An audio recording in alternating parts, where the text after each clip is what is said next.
You're listening to Round Rock ISD Football, presented by Covert Ford. Now let's head to the field with Brad Tillery. Live from Dragon Stadium in Round Rock, Texas, iHSFAN Sports is proud to bring you Round Rock ISD Football, presented by Covert Ford. Tonight, well, we've got a big one for you, as the Stony Point Tigers, who come in with a 4-4 record and 2-3 in District 25 and 6A, will take on the McNeil Mavericks with an identical 4-4 record and 2-3 record in the district. Hello, everyone. Welcome into the broadcast. Brad Tillery, Ike Kohler here with you. And the reason this one's so big, not only are the records identical, Ike, but this tonight is essentially a playoff elimination game with just 2 weeks to go in the regular season. Vandergrift are undefeated so far this year. They've already clinched their playoff spot. They're heading to the postseason again. Westwood with a win last night. They've got the driver's seat in the second playoff position. Sure looks like they're going to go ahead and make the playoffs. They beat Manor, which effectively eliminated Manor from this logjam, because coming into the week, Westwood, Vista Ridge, Round Rock, McNeil, Stony Point, and Manor were all separated by just one game. So there's kind of a logjam here that's going to sort itself out tonight a little bit. Vista Ridge, well, they play Vandergrift. So depending on what happens in that game, which most likely is going to be a Vandergrift victory, that will we'll talk about it throughout the night. That'll change up some information. And then Round Rock, they play at Cedar Ridge. That's a big game as well. Cedar Ridge winless in district play so far this year. Round Rock 3-2, so it could move them to 4-2, which means you're kind of, after this game, going to have three teams battling for the final four spots of the playoffs. But Ike, the winner of this game gets the inside track for that final playoff spot going to the final week of the season next week. And the reason why this game is so big is that both of these teams can control their destiny. If they win out, they're essentially in the playoffs, and that's because they both have head-to-head wins against Vista Ridge, so both teams would have a tiebreaker over them. And McNeil also holds the head-to-head now over Round Rock, too, with their big 17-0 win. Yeah, there's all kinds of weird tiebreaker rules once you get past two. If you have three or more teams, it goes to point differential and all kinds of stuff that we can get into next week. We're not going to have to worry about that too much tonight. Really, the big focus tonight is whoever wins, and you kind of said it, Ike, whoever wins very likely controls their own destiny going into next week. And, if you would ask either one of these coaching staffs that if they were at a point in the season with 2 games left and it was win and you're in to get in the playoffs in this tough district, I know both coaches, they would take it in a heartbeat. And, yeah, I know you hit it. This is the game of the season for both of these teams. I was surprised to see Manor kind of fall out of the playoff race. We saw them play earlier in the year. They're a stout team, but it just shows how competitive this district is. McNeil's win over Round Rock was their first win in 13 years over them, and they're looking to make the playoffs for the first time since 2004. And Stony Point, I'm not quite sure the last time they made the playoffs, but it's a big game for both teams. Yeah, Stony Point a little more familiar. I think they were in the playoffs just a year ago, maybe 2 if I'm not mistaken. But McNeil, you mentioned it, since 2004, the last time that they have seen the postseason. So a big opportunity on the table for both of these teams tonight. Stony Point coming off a loss to Westwood last week, 49-20. You mentioned McNeil's 17-0 victory over Round Rock last week. As they stand right now, after Westwood won their ball game last night against Manor, Vandergrift is 5-0 in first place. Westwood 4-2 in second place. Vista Ridge and Round Rock are tied for third at 3-2. But again, remember, they both play tonight. Round Rock at Cedar Ridge, a game you can see here on the iHSFAN network. And Vista Ridge is hosting Vandergrift tonight in a game that we quite frankly expect Vandergrift to win, as they are undefeated so far this year and top 5 team in the state. And then the bottom 4 teams, but right on the heels of everything, are McNeil and Stony Point at 2-3. Manor now 2-4, and then Cedar Ridge is 0-5. But this game tonight goes a long way to deciding who's going to be in the playoffs in 2 weeks and who's not. And sets up what could be a monster final week of the regular season when the calendar turns to November here in just a few days. We're going to step aside. We want to let you know as well, this game's going to start late tonight. We are going to be about 15 minutes or so behind schedule. 7:15 is the scheduled kickoff right now. There was some weather in the area earlier, some lightning delays as the storms have blown through. Looks like we're good to go. Most everything's kind of out of the area right now. They've started letting fans in. The teams are finishing warm-ups. The clock says 24 minutes to kickoff down in the south end zone. So we're going to play some ads, talk for a minute, probably step aside before we do the full pregame here in just a bit as well. But Stony Point taking on McNeil. Stick around. We're not going anywhere. Just going to be a little delayed for kickoff tonight as the weather has just finished moving through. So glad to have you along on the iHSFAN Network. This is Round Rock ISD Football presented by Covert Ford.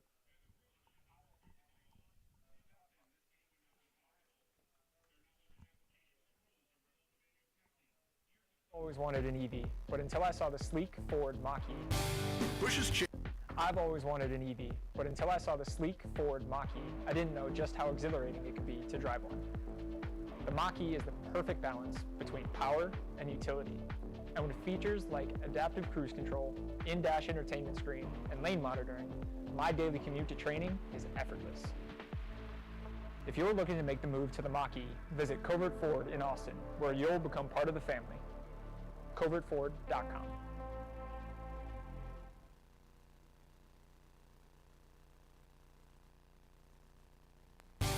Bush's Chicken is a proud supporter of area schools, athletic programs, and booster clubs, with stores in Cedar Park, Round Rock, Georgetown, both North and South Austin, and our newest store serving Pflugerville and Hutto. Bush's serves the Texas standard in real hand-battered fried chicken and crispy tenders, tasty rolls, and that famous Bush's sweet tea. Bush's Chicken, proud supporter of area schools, athletic programs, and booster clubs. The Texas standard. Bush's Chicken. It's good, good, good. Longtime McNeil parent Brian Kerman is a realtor who works for RE/MAX Capital City. Brian is involved in helping Round Rock families buy, sell, invest, and lease properties in the greater Austin area. He has been doing so for over 24 years. As a thank you to the community, he will be honored to donate $1,000 to your favorite booster club or other 501c3 if you use him and you close on a property. We hope you will contact Brian for all of your real estate needs at 512-921-4490 or at briankerman@remax.net. If you're looking for a special medical spa to bring out the beauty that's in you, come visit us at Ginger Allure Med Spa. At Ginger Allure, we treat our staff and patients like family. We're here to embrace, enhance, and showcase your natural beauty with a full range of services such as injectables, laser treatments, permanent makeup, microblading, and more. We provide free consultations for all of our services to answer any of your questions. Visit us online at gingerallure.com or give us a call at 512-709-0161. Ginger Allure Med Spa, the classic approach to a new you. Are you looking for a little something extra to get your business noticed? At Ideal Signs, they specialize in custom signage and large format digital printing in a variety of media. Their in-house design department can work with you to create custom artwork to your specifications. They'll work with you to conceptualize, design, and produce any custom projects or idea that you might have. Call 512-930-7446 or visit signsforsports.com. Ideal Signs, family owned and operated since 1969. The Lodge Poker Club is a members-only card club offering a wide range of daily and tournament gameplay. In Round Rock, just off exit 251 on I-35, the Lodge now boasts the largest card room in Texas with 82 tables, comfortable chairs, and 40 75-inch TVs. The Lodge provides fully trained dealers and on-site security with state-of-the-art camera system to ensure the comfort and safety of our members. Open 24 hours a day. More information at thelodgepokerclub.com or call us at 512-614-4045. Visit Mays Street Boutique in Round Rock for all your shopping needs. Whether you're looking for a special gift or that perfect outfit that everyone will love, we have you covered. Come visit us in-store or shop us online at maysstreet.com. We appreciate your business and thank you for shopping local.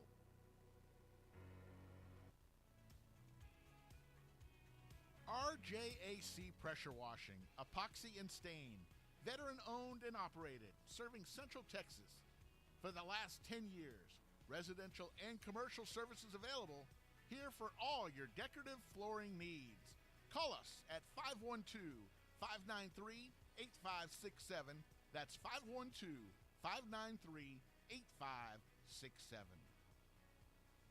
You are listening to the Horn Webcast Network, powered by iHSFAN. If you're interested in advertising on or privately supporting this webcast, please reach out to us on Twitter at iHSFAN. All audio rights of this webcast presentation belong to iHSFAN, and any intent to rebroadcast or retransmit must have express written consent from iHSFAN.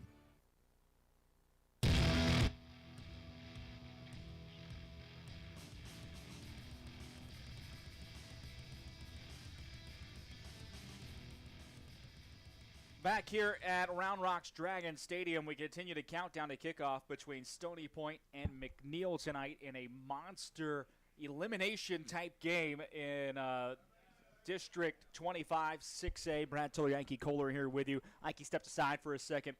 We're about 18 minutes from kickoff. If you're just joining us, there is a bit of a delay to start tonight due to some weather that moved into the area during the pregame.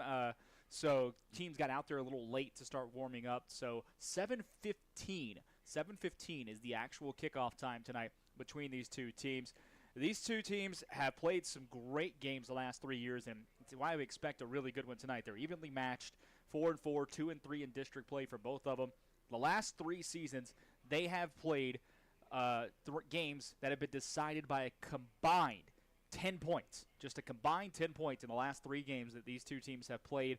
So we expect another tight game tonight, and one that could be argued is potentially the biggest game for McNeil in quite some time. We mentioned it already.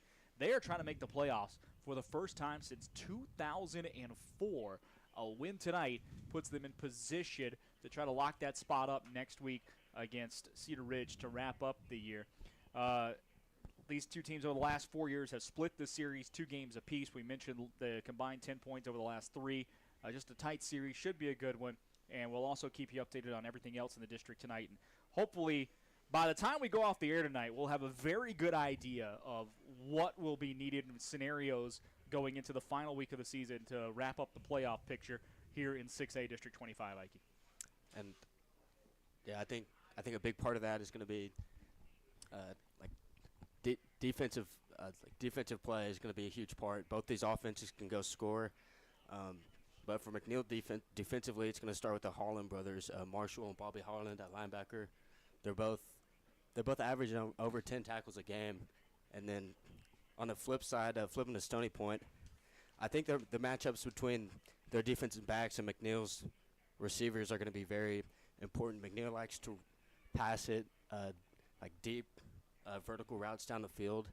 And a cornerback to watch for is Cam Cook, who's a junior defensive back for Stony Point, committed to University of California. But, yeah, it's going to be a good matchup tonight. Yeah, Cam Cook, he's been a good one. He's been here for a few years now. I've seen him play a couple of times and can absolutely play some ball, and that's why you said he's a mention for a D1 prospect, going to be heading to Cal Berkeley next season. Oh, Caden Cook. Caden Cook. Sorry, yeah. I remember seeing him last year. Very, very, very good football player on a pretty dynamic Stony Point team last year, if I do remember correctly, with some of the talent they had that has since moved on to the higher levels. I believe one player ended up at Notre Dame, if I'm not mistaken. Another player at Baylor, so all over the place for the Stony Point Tigers. We're going to step aside for about 10, 12 minutes or so, and then come back and finish up and get you all set for kickoff. The teams will be coming onto the field here in about the next 5 minutes, and then get you ready to go. We're 15 minutes and 35 seconds away from kickoff tonight. It's a late kickoff due to the weather that has come through the area. So stick around with us. McNeil versus Stony Point in a monster matchup here in District 25 6A tonight. Stick around. We'll have it all for you on the iHSFAN Network.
Welcome back into Dragon Stadium in Round Rock, where we are set to play some football on this Friday evening between the McNeil Mavericks and the Stony Point Tigers. Brad Tillery and Ike Kohler here with you for this delayed kickoff tonight of about 10 or 15 minutes due to some weather that blew through the area during the pregame. So started just a little bit late tonight. The teams have taken the field. We have already done the national anthem. The handshakes are happening.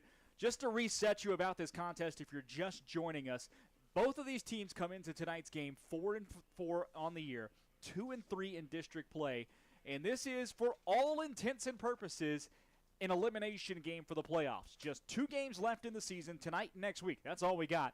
And it is a logjam of teams in this district for those second, third, and fourth playoff spots coming into this week.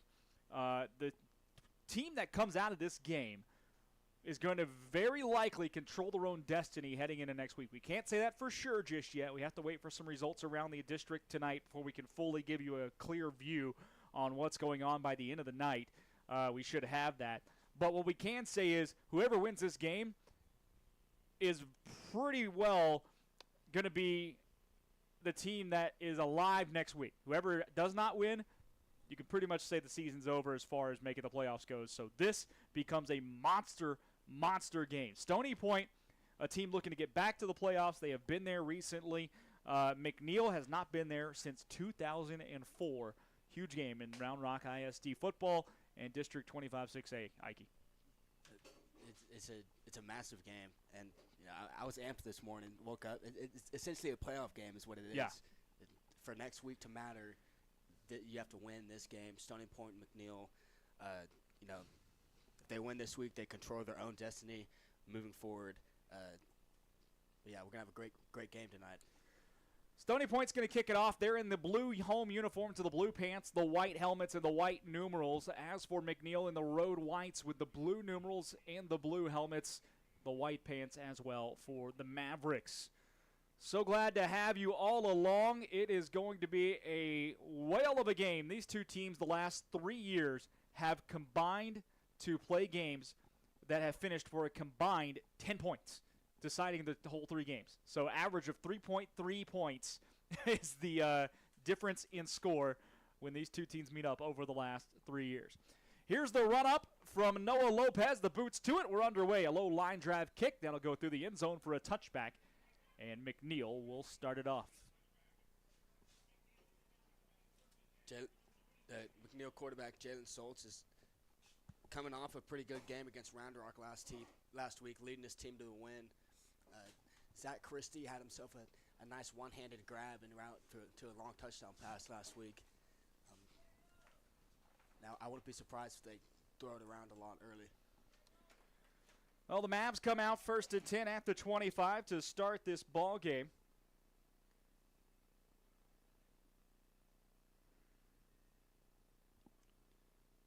See if they decide to go to the air with Jaden Soltz, the sophomore quarterback.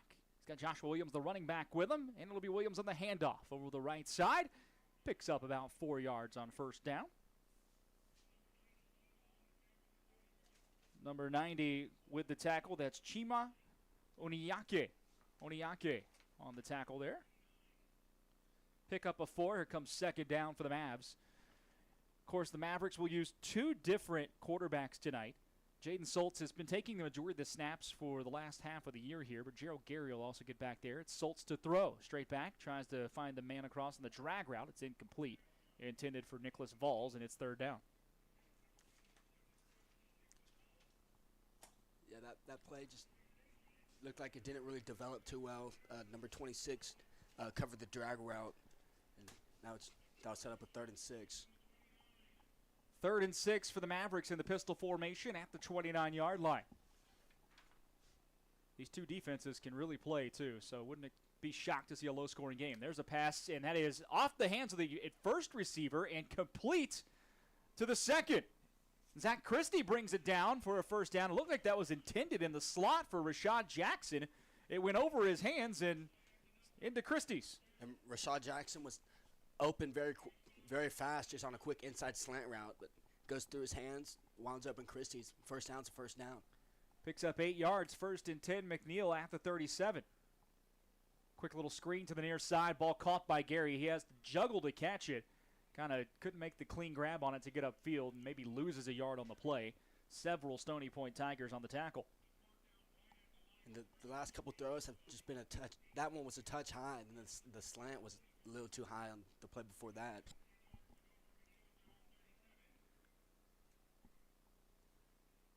Second and 10 here. They'll say no gain officially on the last play. Empty backfield. As Schultz calls for the snap. Look to throw in the slot quickly. That ball's caught at the 45-yard line. And it is the running back lining up in the slot, Joshua Williams, making the catch. Brings up 3rd and 2. The ball did come out at the end of the play, but the referees ruled that Williams was down. Schultz is getting in a rhythm here, getting rid of the ball quickly on pass plays. Mavericks need the 47 to keep the chains moving here. Opening drive of the first quarter, no score between McNeil and Stony Point.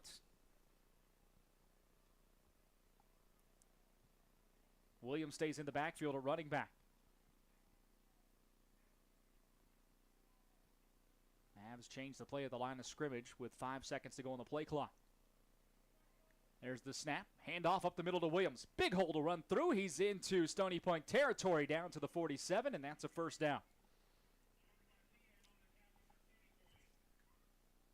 McNeil, great blocking up front from McNeil. Williams seeing the hole open up. Able to get the first down. They officially marked him down at the Tiger 48-yard line.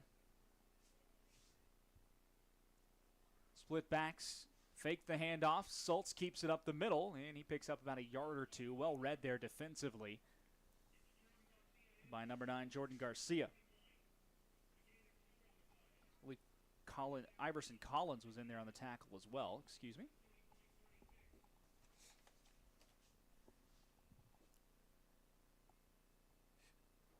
Pickup of 2, 2nd down and 8 here.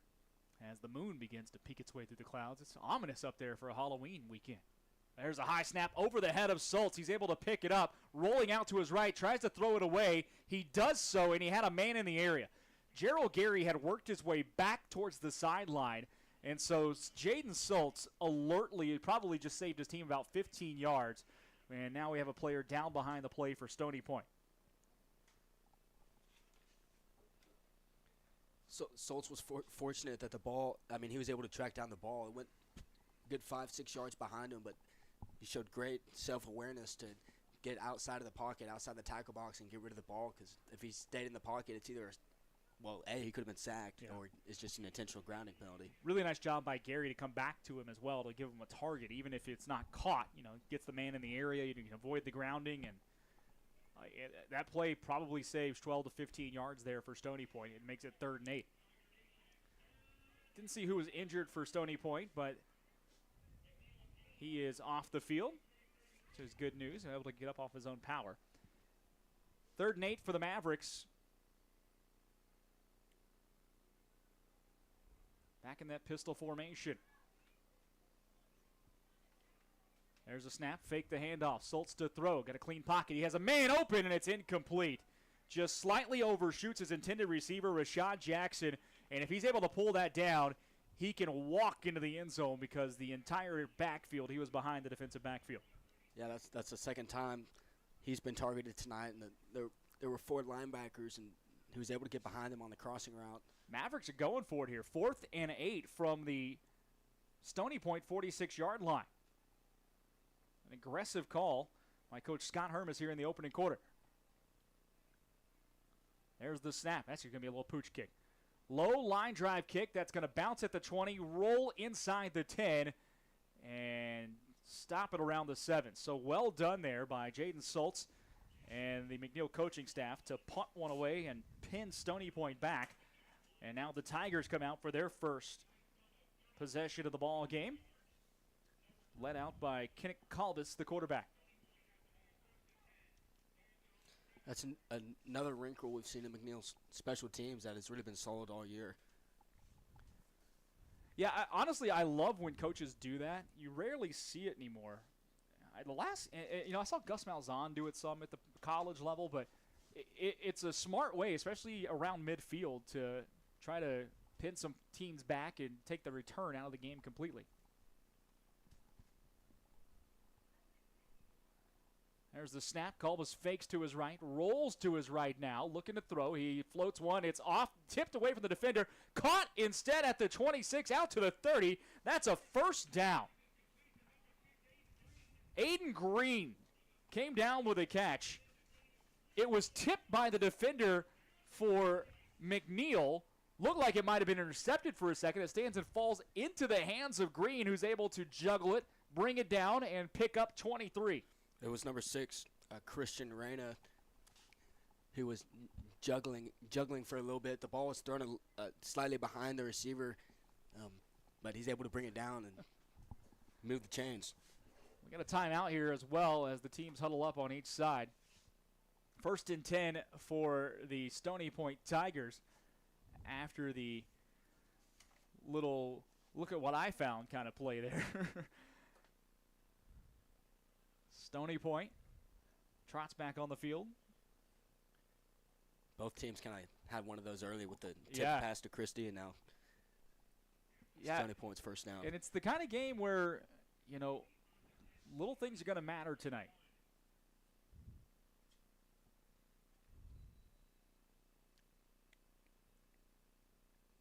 Single back formation. They'll send a man in motion to the Tigers, and there's a couple of flags down on the play as the offensive line moved.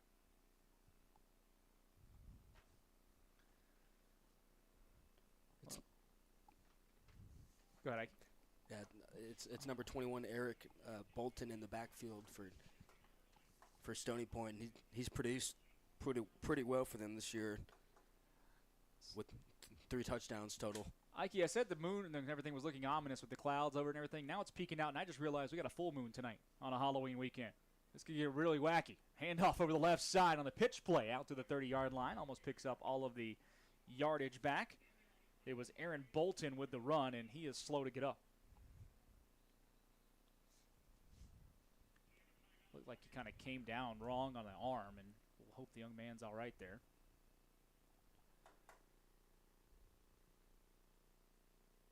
Stony Point's coaching staff will go check him out. 7:34 to go in the opening quarter. We are underway, about 15 minutes late behind schedule tonight due to some weather delays in the area, but we should be able to go. Looking at the radar, we should be okay the rest of the game. I could always just, you know, reach out to some family who happen to be weather folks and find this out for sure.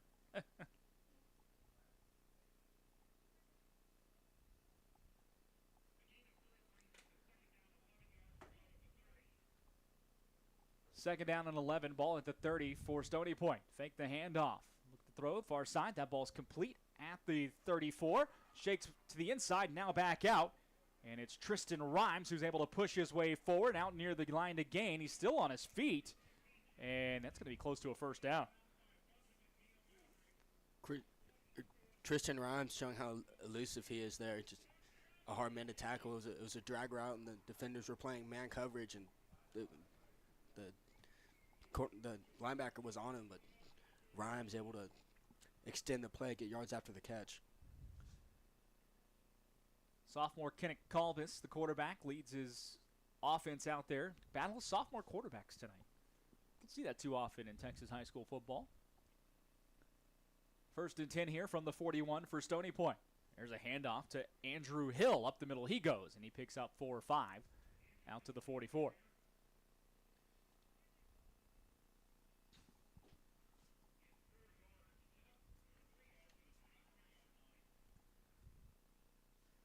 Second down on the way.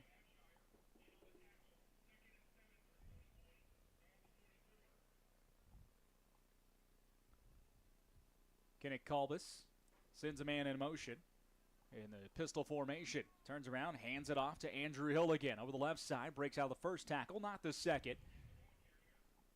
Out to the 46-yard line he goes. He was brought down, looked like by Tony Shannon there. And here comes 3rd and 5. Tony Shannon has put together quite a season. He's leading the defensive line in tackles. He's got 52 total on the year, and this defensive front has been pretty consistent for McNeil so far, or throughout the year.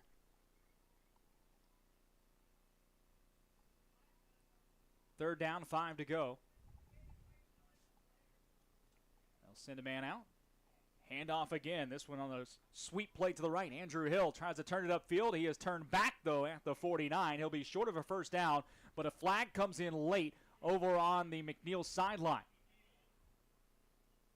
And if this goes against McNeil, you can bet the coaching staff's not going to be happy because they had him short. He was about 2 yards short of the line to gain.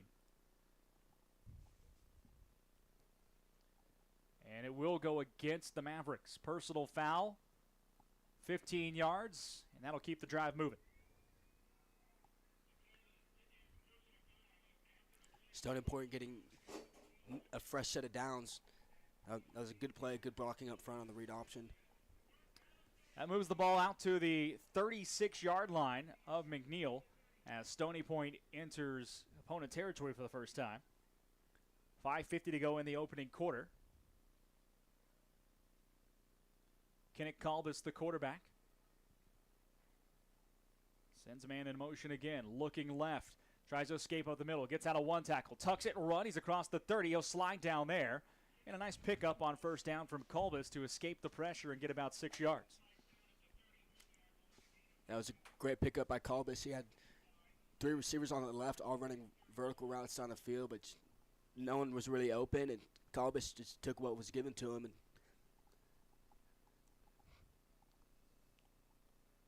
Stony Point in no rush. Taking their time to get plays in and out right now. Andrew Hill, the running back, next to Kalbus. No, hand it off to Hill. No, it's kept by Kalbus on the read option, and he slips and falls behind the line of scrimmage. Read well by McNeil, really nowhere for Kalbus to go, and he lost his footing. Tony Shannon and Darren Powell in for the tackle. A loss of a couple of yards pushes them back to the 38, and here comes third down. Shannon and Powell really blew up that play from the beginning. I said the 38. He actually pushed back to the 33. So this will be third down and about 7 yards to go now for the Stony Point Tigers, who are the technical home team tonight, although both teams will play home games here. There's a quick snap into the slot. It goes. That ball is caught up the field to the 26-yard line. Goes number 81, and that is a first down for Stony Point. We'll try to get you a number and a name here in a second. They've got the Landon Schluter on the catch. And that's actually short of a first down. They're about 1 yard shy.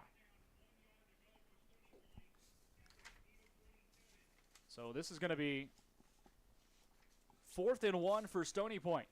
From the McNeil 27, the Tigers will go for it. Hill, the running back. Trying to get him to jump off sides here.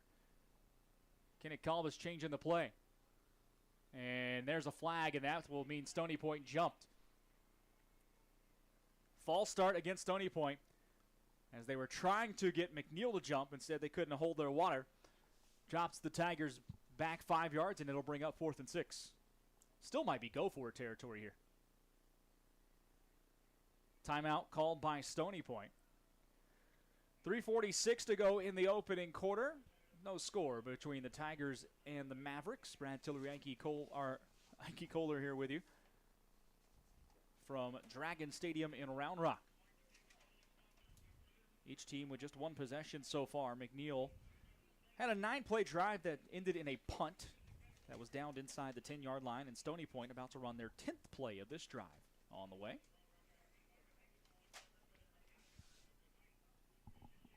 Whoever threw the flag still hasn't picked it up, even though we're in a timeout here. Taking their time. I saw in the Bills-Buccaneers game last night, the Bills did that a couple times, like to end the game, trying to get the Bucs to jump off sides, but they were disciplined, but no harm, no foul in that case because they just punted it. But here, Stony Point looking to go for it. 4th down and a yard. I guess they're saying the timeout was called before the flag was thrown. That's interesting. So it's still 4th and a yard. Man in motion. Snaps taken as a handoff up the middle. He's met at the line of scrimmage is Andrew Hill. This is going to all depend on the spot. It looks like he might be short. He is. McNeil gets the stop. They'll get the football on a 4th down stop at the 27-yard line. That's a statement for this McNeil defense. I knew Bobby Harlan was in there. So is Mason White.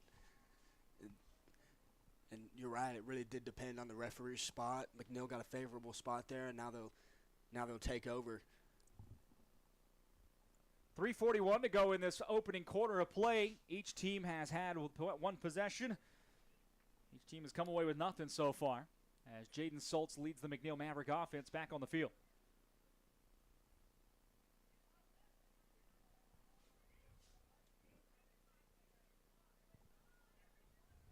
Schultz calls for the snap, hands it off to Joshua Williams, who tries to break it out the left side, and nowhere to go as he is tackled pretty quickly.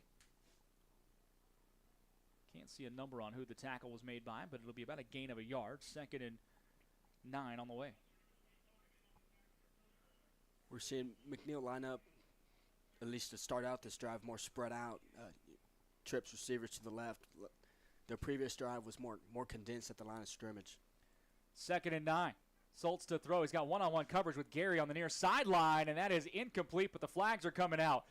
Gerald Gary was basically tackled there by Caden Cook long before the ball got in. It was slightly underthrown. Gary tried to come back for it, and just nowhere to go when Cook got to him. So 15 yards and a 1st down for McNeil. There was a lot of contact there. Cook was running with Gary step for step, but the ball was a little underthrown, and then when Cook tried to turn his head around, he just wasn't able to do that without having too much contact. The referees were all over it. So 1st and 10 as McNeil gets a new set of downs on the pass interference.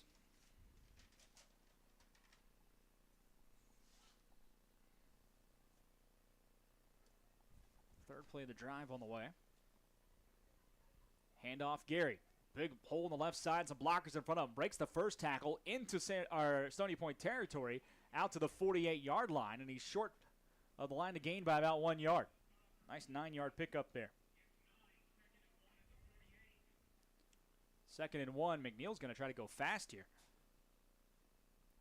Williams stays in. Looks like he's checking for the call. And now a false start goes against the Mavericks. There's been a couple penalties here early for both teams that have kind of hindered drives. Yeah, not the cleanest first quarter so far. 2nd down and 6 now after that penalty backs them up 5 yards.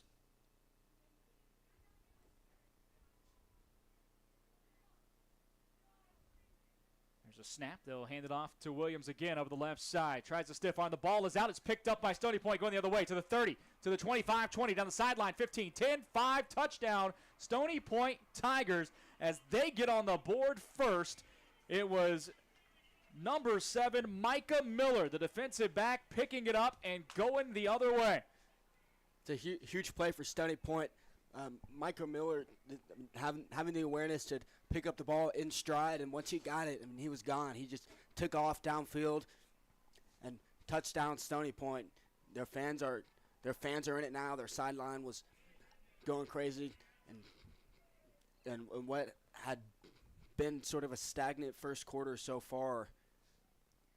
The extra point for Noah Lopez is up. It is good.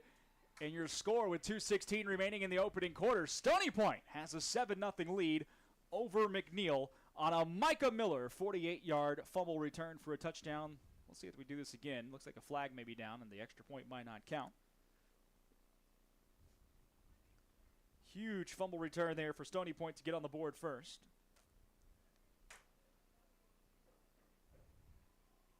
And they will say the extra point counts.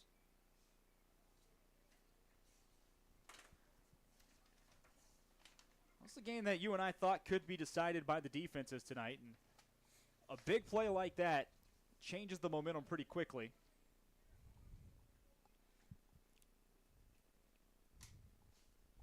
These two defenses have both been pretty good throughout times this year.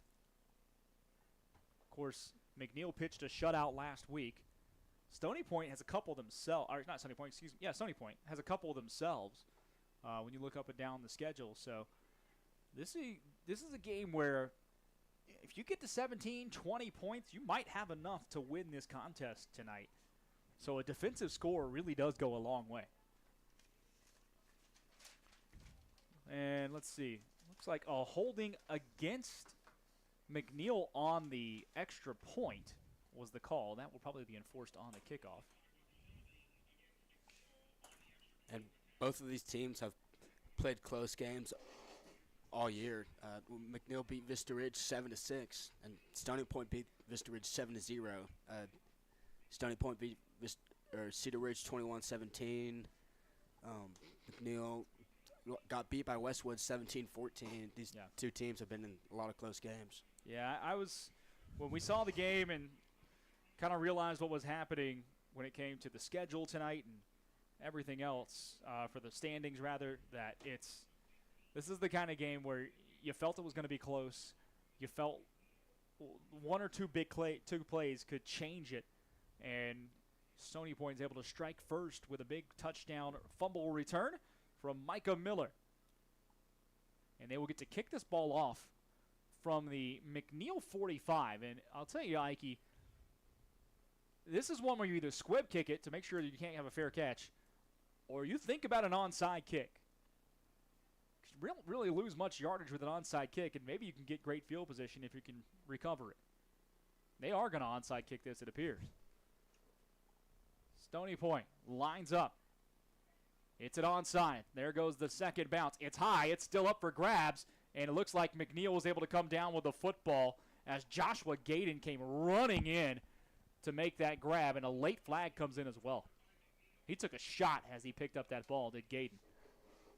It felt like the ball was in the air for a long time. Had a long hang time. Gaden came in there.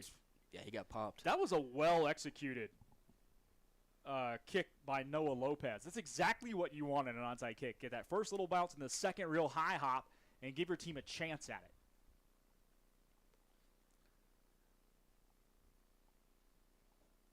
See what the call is on the field. Personal foul against Stony Point. I imagine that has to be on the hit to Gaden when he was recovering the football. This is going to be a 15-yard penalty that changes the starting field position from the 30 to the 45. Huge break for the Mavericks.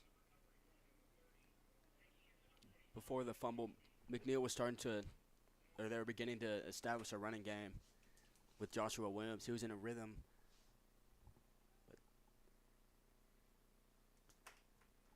Well, 1st and 10 for McNeil. They trail it 7-0 tonight. Late in the first quarter. There's a inside pitch to Gary. A little moving one way, going the other. Picks up 5 yards. Joshua Williams, they had him and Jaden Soltz kind of moving towards the right and then brought Gary from down around the line of scrimmage to the left. Picked up 5. Kind of acts as a screen pass just to throw the defense off guard. 2nd and 5. Now there's the option to the right. It's a speed option. They'll flip it at the last minute to Williams, able to lower his shoulder. Picks up 3 or 4. The ball looks like it might have come out again. But it's still McNeil football into Stony Point territory at the 47. It's a little slippery down there with all the rain that's come through tonight in the last couple of days. 3rd and 2 here for McNeil. They go under center. Do the Mavericks. We've seen this a few times this year. They love to do it on occasion and just get straight downhill. Instead, they'll throw it out to the left side. It's complete to Gary in space. He's got a first down and a little more out to the 40. That'll move the sticks for the Mavericks with a little something different.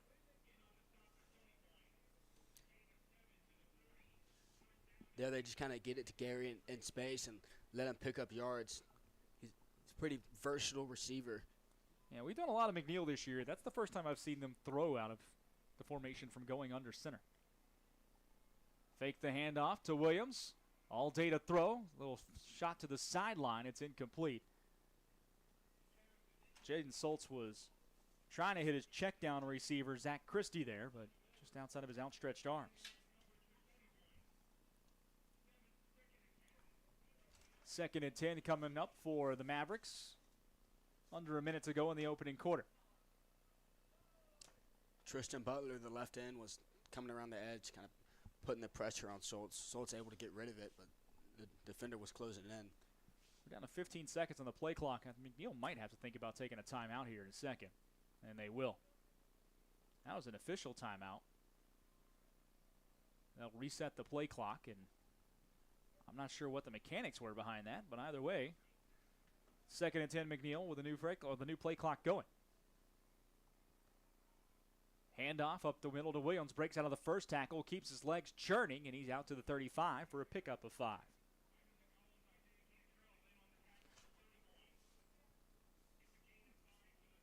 Third down and 5 more to go.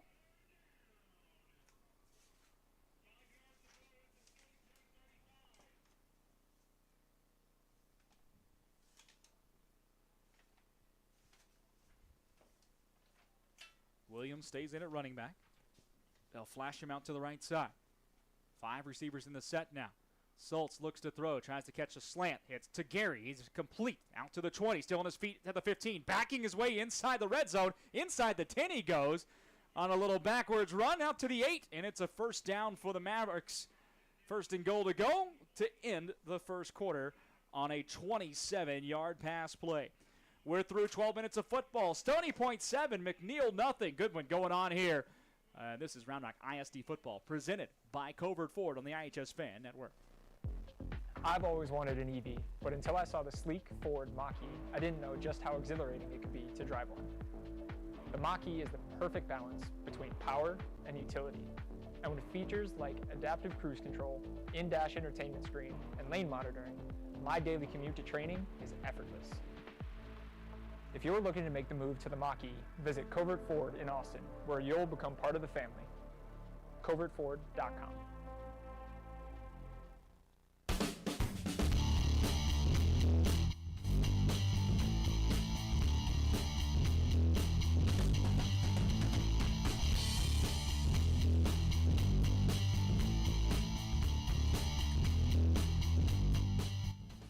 Back here for quarter number 2 between the Mavericks and the Tigers. Stony Point with a 7-0 lead, but the McNeil Mavericks have the ball first and goal from the 8-yard line to start this second quarter after a 27-yard strike to Gerald Gary. They ended that first quarter. Nike, what have you seen through 12 minutes?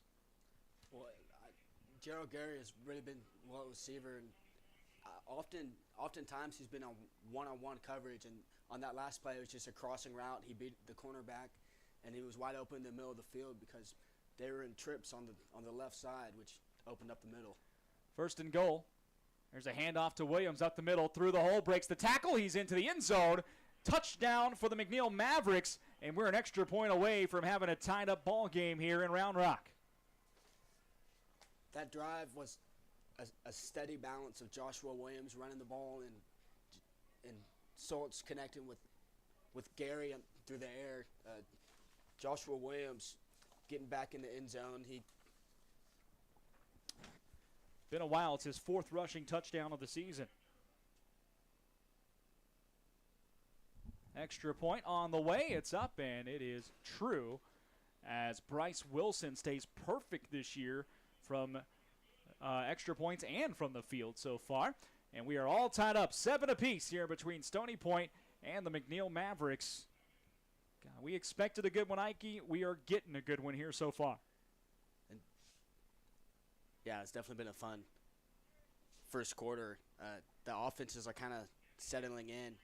McNeil was really able to get in a rhythm there and kind of methodically went downfield. And then you had the 27-yard pass to Gary over the middle, which set up the touchdown run by Joshua Williams. 7 plays, 55 yards, 2:19 off the clock, capped off by a Joshua Williams 8-yard touchdown run. 7-7 your score with 11:55 to go here in the first half. in the district. Couple of updates for you real quick. Round Rock is all over Cedar Ridge, 27-0 right now. And then let's try to find the other game here. It gets a little tricky when you have to scroll through a bunch of them. Don't know why I can't find the other game right now, but we'll find it here in a minute. If I can find Vandergrift and Vista View, I will. Or Vista Ridge, rather. There's a kickoff and out of the end zone for a touchback. Bryce Wilson boots it through. Not uncommon for him. He's got a pretty big leg. Vandergrift leads 14-0 over Vista Ridge, start of the second quarter. So that game going as we expected. Round Rock, we kind of expected to probably win over Cedar Ridge tonight. If those two score holds, this really does become an elimination game. Is what we've kind of been saying all night long, that this was very likely a playoff eliminator. And if those two scores hold, that really becomes more of a truism every minute it goes by. Stony Point with the football, 1st and 10 at the 25.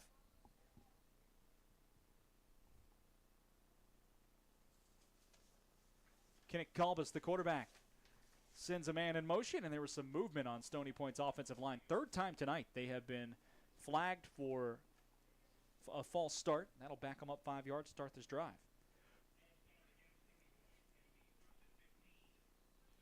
First and 15 now.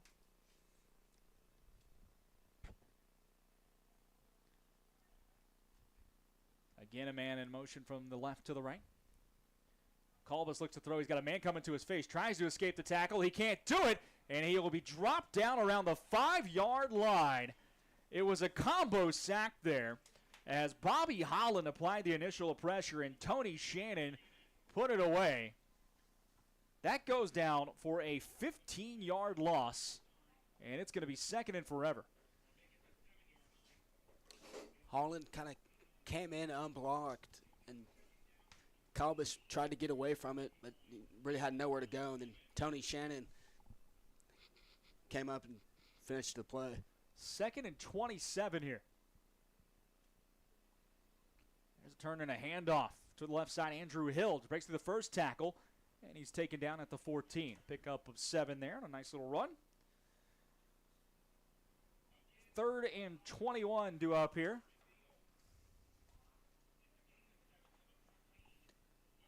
See how McNeil decides to play, if they just want to keep it on the ground and punt it away or try a pass play, maybe get a little pass interference call, holding, something like that goes their way. They spread 3 receivers to the right and 1 to the left to the Tigers. Fake handoff, throw down the left side and one-on-one coverage. That's incomplete. Oh, and there's a flag. Flag goes against Cole Faulkner playing DB out there.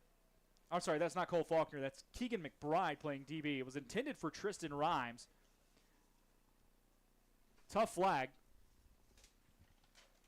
But I think this is going to go against McNeil.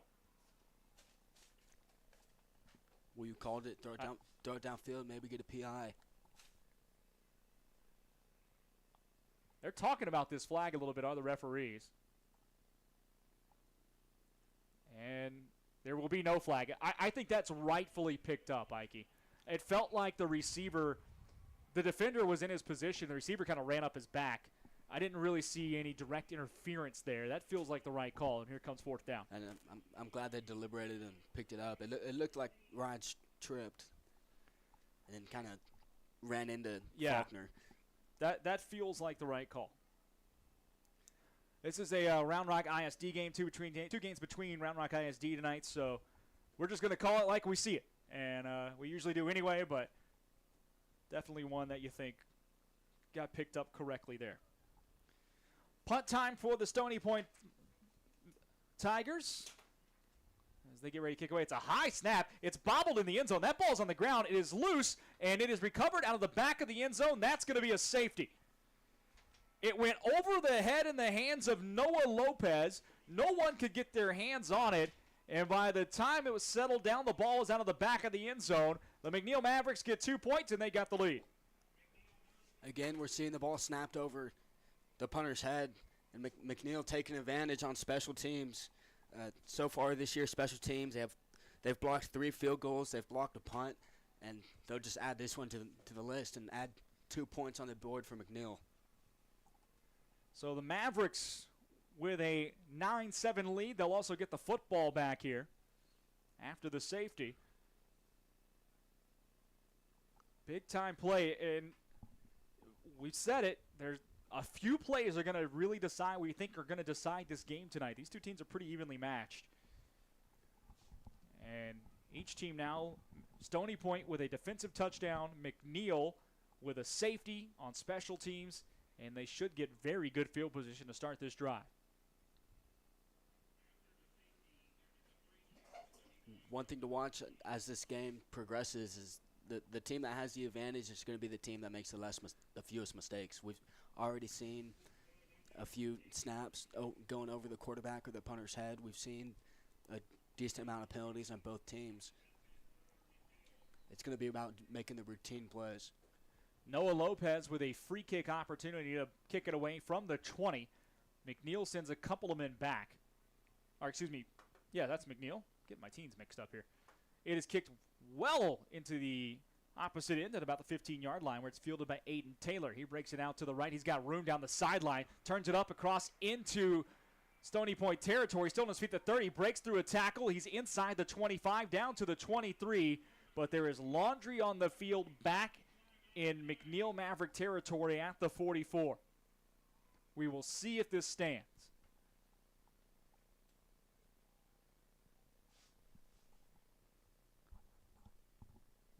That's about the spot where Aiden Taylor turned it upfield.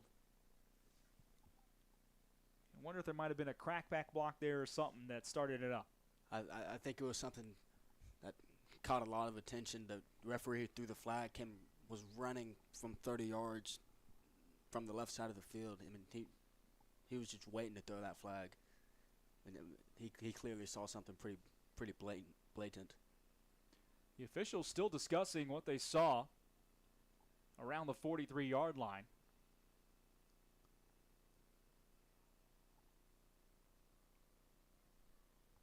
A very long discussion happening here. While they do that, run you down some other scores in the area. We mentioned last night Westwood beat Manor 28-21 in the district here. Pflugerville on top of Rouse last night, 29-22. McCallum beat Travis 35-24. There's no flag, by the way. McNeil's going to get great field position. That is picked up. So that's probably about 40 to 50 yards of a call right there, Ike. That call goes from what probably would have been the McNeil 33-34, instead puts the ball at the Stony Point 26 to start the drive. McNeil now, and two flags that have been thrown on plays getting picked up. Remember before the botched snap on the punt, McNeil had a pass interference call that ended up getting waved off. That wasn't a PI, and now another penalty waved off. Great return by Taylor. Chance for McNeil to take advantage of a short field. Ball at the 26, 1st and 10. Split backs in the backfield for Jaden Schultz. He hands it off, fakes it actually, keeps it, now throws it late to Williams down the right sideline. Josh Williams upended, but not before he picks up a first down at the 13. That was almost a little modified triple option.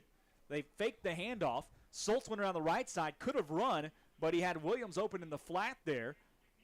And that was going to be 1st and 10 unless they say he was across the line of scrimmage when he threw it, because that ball's being walked back.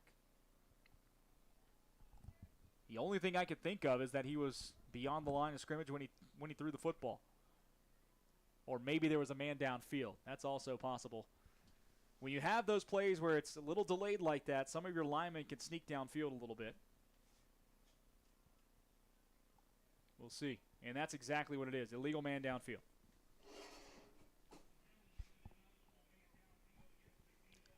It was a great tackle by Cook. He was playing off he was playing off, but he gave up the underneath route. Good job of closing in. 1st and 15 now after the penalty wipes the big play off the board. Schultz rolls to his right, plants his feet, tries to escape. He breaks out of one tackle, now comes back to the left side. Across the 25, still on his feet to the 20 with a blocker in front of him. He's into the red zone at the 18-yard line. Nice run on the keeper by Jaden Schultz. Escapes from the right side. Works his way all the way back to the left. Picks up 13 yards and makes it 2nd and 2. Schultz could have been sacked twice there on that play. But we've seen throughout this season that he can use his legs pretty well. He's a dynamic runner.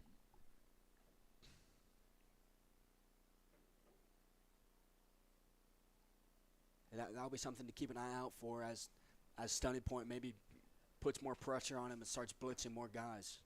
Split backs again for McNeil, 2nd and 2. There's a handoff over the left side. Stutter step through the hole, and that's a 1st down on the run to the 14-yard line for Joshua Gayden. Gayden's a guy who's pretty explosive as the backup running back. He can hit the hole and go pretty quickly.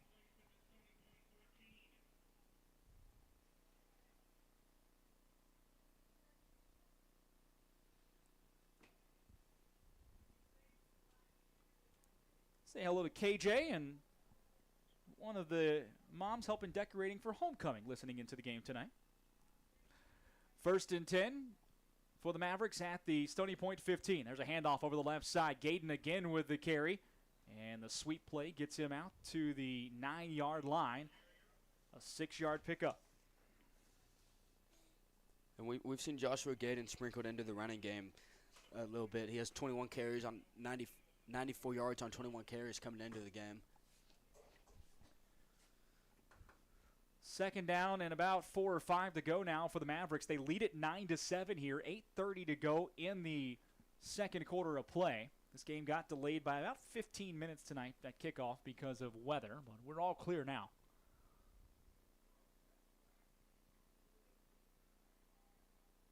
Pistol formation. Joshua Williams takes the handoff up the middle, lowers the shoulder, and drives his way down inside the 5 to the 4-yard line. That should move the sticks. It will. 1st and goal now for the Mavericks at the 4. A chance for the Mavs to take a 2-score lead here in the 2nd quarter.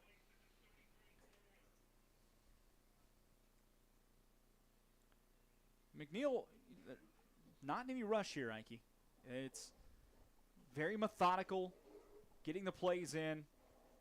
Earlier in the year, they were speeding up a little more at times, but it seems like the Mavericks just kind of found what's working for them. A late substitution by Stony Point with no rush to get on the field here. Now they're set to go, but 6 seconds on the play clock. Under center, handoff up the middle to Gary. He will find his way into the end zone. Touchdown, McNeil Mavericks, and they will extend their lead here with 7:30 to go in the 2nd quarter. A little pushing and shoving after the play. One of the referees is down behind the play, and he's a little slow to get up. Touchdown for McNeil.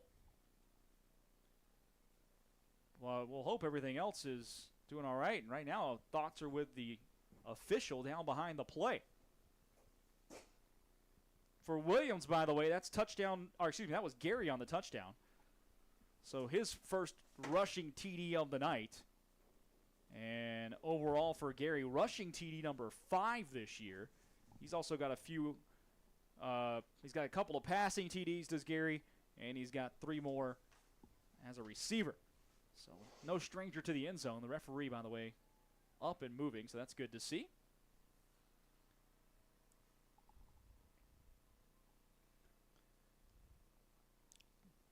Gerald Gary 4-yard touchdown run to cap the drive. McNeil was imposing their will on the ground that drive. They were kind of doing whatever they wanted, whether they were running the ball with Gary or whether Schultz was scrambling out of the pocket. It was pretty slow and methodical and really a thorough drive. 5 plays, 26 yards, 2:40 off the clock for McNeil as Bryce Wilson, who's been perfect from the spot this year, puts another one through the uprights. And the Mavericks have a 16-7 lead with 7:30 to go in the 2nd quarter of play. The Mavericks being up 16-7 shows how crucial that safety was. It's now a 9-point game, 2 possessions. 2-possession game, and you know, if you're McNeil, you're probably feeling pretty good defensively. Stony Point's only had the ball twice tonight. Their touchdown came on a defensive play. So the Stony Point offense is yet to find pay dirt or points against you. And if you're McNeil, you can get another stop. And credit to the Mavericks, by the way, for taking advantage of the short field they just got on a 26-yard drive. But if you're the Mavs now, kick it away, and your defense should be pretty fresh, and a chance for them to maybe add on to this before we get to the half. Stony Point, this feels like a big drive for the Tigers here, down 9 with 7:30 to go in the second quarter. You don't want to say it's too early for being a must drive, but it feels like a drive where if you're Stony Point, you need to make some positive things happen. Yeah, if you're Stony Point, you definitely would like to get a couple first downs and just show that you can move the ball and put some more confidence in your guys out there and get a rhythm going. But, yeah, it's a big drive. And, you know, the way McNeil just rolled on offense, you want to give your defense a break. There's the boot to it. High end over end kick that's going to sail through the end zone for a touchback. Stony Point will get the football at the 25-yard line. And that Stony Point, the fact that their offense hasn't been on the field very much means that their defense has, and the way McNeil's running the ball, their defensive line is liable to get worn out if they're just on the field for the majority of the game. Say hey to Keith listening in as well tonight. Good to have you along. 16-7 Mavericks lead, 1st and 10 Stony Point from the 25-yard line as the Tigers look to get their offense moving. Pitch play to the near sideline. Aaron Bolton on it, and he is taken down in the backfield and be dropped for about a 5-yard loss. The McNeil defense all over that when Aiden Taylor able to make the tackle. Drops him back for 5 yards. Aiden Taylor came flying in there, making an impact on special teams and on defense. He's been playing safety most of the year. 2nd and 10. Stony Point, you feel like, is going to have to start going through the air a little bit more because McNeil is starting to really dominate on that line of scrimmage. Drop back to pass as the quarterback, Kinnick Colbus, and that'll be incomplete. Kind of threw it to a spot with a rush coming into his face. It was intended for Andrew Gomez, and it's 3rd and 15 all of a sudden. Stony Point went 3 and out there last time with the football as well. The quarterback, Calbus, hasn't had a lot of time to throw it. You see there are 3 receivers running a vertical route. He had to get rid of it pretty quickly. The receivers hadn't really turned their heads around to look for the ball yet. I got to wonder if Kinnick Colbus's family happened to be an Iowa family. You know, University of Iowa plays at Kinnick Stadium. Huh. I'm curious now.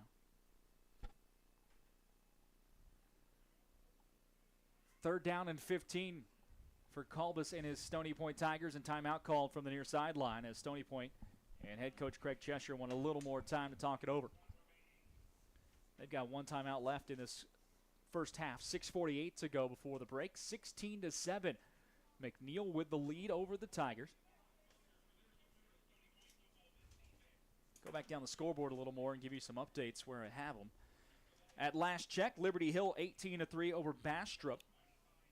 Still late in the second quarter, Vandergrift 14, Vista Ridge nothing. Games that are happening in the district probably need to take priority here tonight for updates because of the situation with the playoffs next week, or going into the final week, rather. Where was my other score here in the district that I had a minute ago? Round Rock was beaten up pretty big on Cedar Ridge. We'll find it here in a second. As we look around, though, Buda Johnson a 35-0 lead over Aikens. Lake Travis all over Austin High, 28-0. LBJ 28, Eastside nothing. More coming just a bit. Here's 3rd down. It's a handoff over the right side, trying to cut up the field.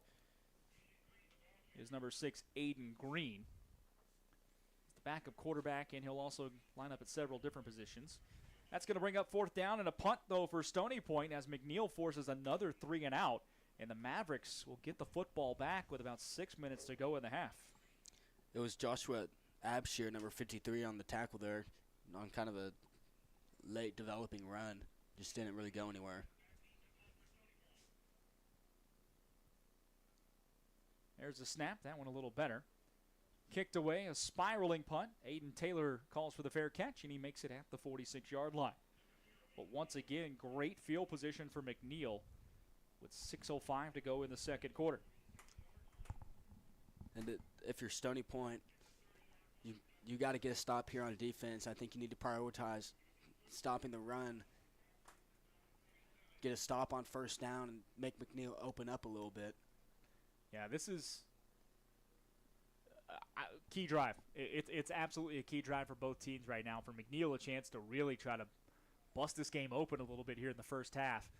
Stony Point, you got to make something happen defensively to keep it tight. We mentioned earlier, neither of these teams, they both can score points, but the defenses tend to really clamp down for both teams. So if you can get 20, 24 points tonight, you might be in really good shape. Mavericks already have 16 on the board. There's a snap. It's that little pitch play inside to Gary again. Kind of a counter pitch. It'll pick up 3 out to midfield. We saw that in the first quarter. It was a good play in the first quarter. Picked up around 10 yards.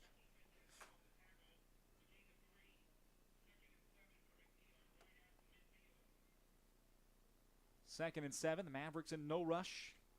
Just trying to wind some clock down as they move this football.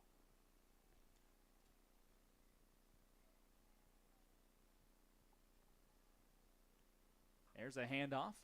And no, they're going to throw it. And it's wide open on the right sideline. That is complete to the 20, 15, 10, 5, touchdown. McNeil Mavericks. Gerald Gary brings it in. 50-yard touchdown strike from Jaden Schultz to Gary. And McNeil has really started to blow this one open. That was a great throw by Schultz. It was a play action, and Schultz pulled it, and Gary got behind the defender. The cornerback, I didn't see who it was, but he bit on the run, and Gary got a step on him and didn't look back. Jarrell Gary with his second touchdown of the night, and McNeil just scored very quickly. Quick strike for McNeil on just a 2-play drive, and they have now opened up with the extra point here. Assuming, the bobbled snap. It is picked up and kind of bolted around. Now the ball falls into the hands of Stony Point. They're taking it the other way. On the 50, a pitch play. Ball is still loose. It is picked up once again by Stony Point. The old Stanford band play going on here. And finally, it is ruled down at the 43-yard line. Big man was running with it for Stony Point, and several other folks had it. Finally, the ball tackled down at the 43 is... That thing was only missing the band being on the field, as the extra point is no good on the bobbled snap. The Mavericks lead is 22-7. Wow. Talk about an extra point, man. Talk about an extra point. It's kind of like rugby. They were tossing the ball backwards. 22-7, McNeil with the lead. 5:21 to go in this opening half of play. It's a 15-point game now, and an extra point could matter, right? Because all of a sudden, it's a 2-point instead of needing 2 2-point conversions. Stony Point only needs 1 2-point conversion out of the if they can come back into this game out of the next 2. And remember, Stony Point will get the ball first in the second half. So this drive here becomes really important. If the Tigers can wind some clock down, find some points, it would make it a 1-score game potentially before the half. And then, depending on how much time's left, getting the ball right back to start the second half. Yeah, that's a good point. And their odds of tying it in 2 scores when they'd be able to go for 2 twice, giving them a 50-50 shot of getting the 2-point conversion. You're right. That is a big point that I hadn't thought about yet. There's the run-up and the kick. Another big boot from Bryce Wilson, and no chance for return. That ball almost split the uprights. And another referee is down. It's the second time a referee has been down tonight in this game. Down the right side. And that was on a kickoff where not much was happening. Official timeout on the field. I have no idea what's going on out here tonight. Oh, I hope he's all right. Yeah, for sure. Ike, it's a full moon, man. It's a Halloween weekend and a full moon. You just hope everything stops being a little crazy, and everybody's okay out there.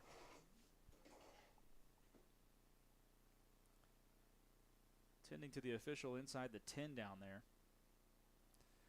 We'll go back to the scoreboard updates as I check on him.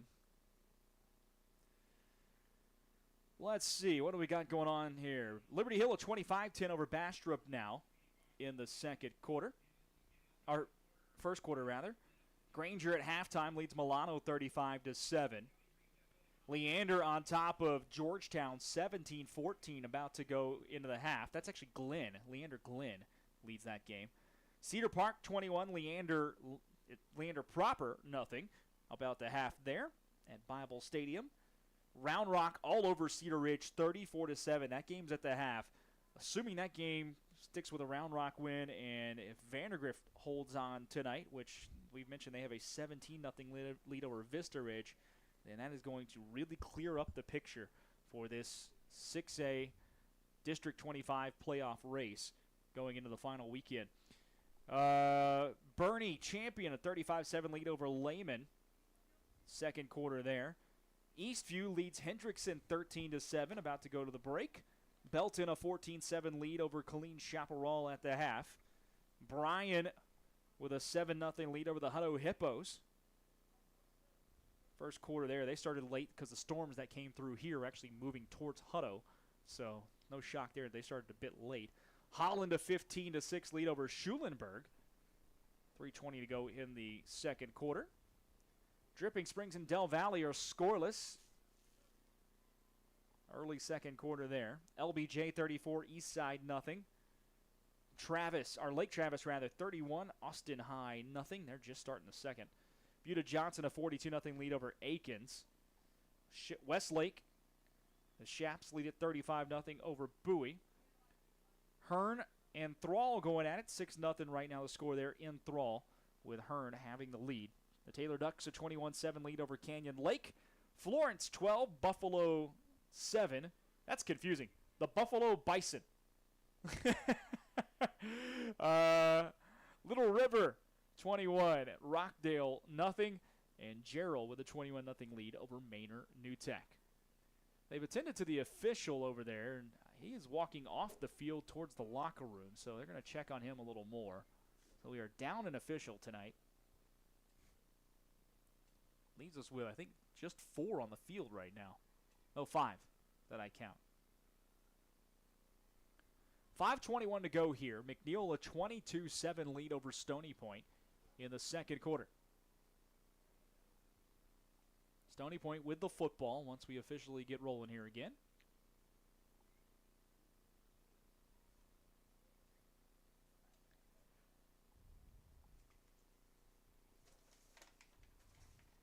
They will set the ball down, whistle us back in play, and here we go.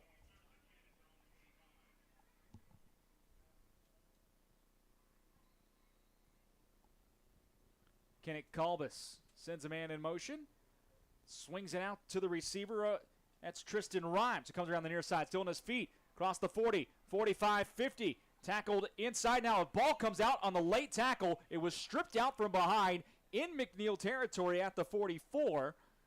McNeil came away with the football, but there's a flag down behind the play as well.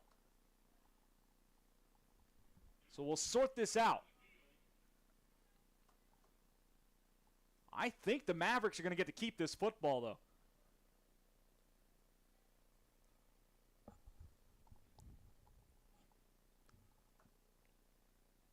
It's a great play to strip it out. I think it was either Powell or Shannon who kept up with the receiver and ran downfield.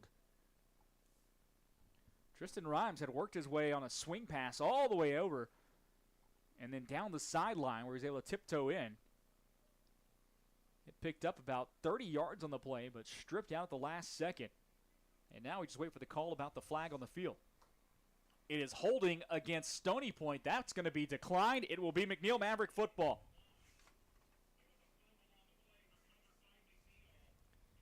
So a huge play for both teams. Stony Point has about one of their biggest gains of the night, and it's immediately wiped off with a fumble. McNeil gets the football back, up 15 with 5:09 to go in this second quarter, and a chance to really grab a hold of this football game, Mikey. And McNeil's not going to be in any rush here. They're going to try to go score, but also try to use as much clock as they can and prevent Stony Point from touching the ball. Well, we thought that last time, and then they had a 2-play 50-yard strike, so you never know. Empty backfield for the sophomore Jaden Schultz.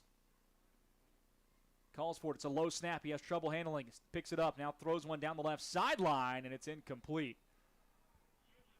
Battle down the sideline between Zach Christie, the receiver for McNeil, and the cornerback Shane Werner of Stony Point. The Stony Point sideline wants an offensive pass interference, but that's going to go as a no call. It's 2nd and 10.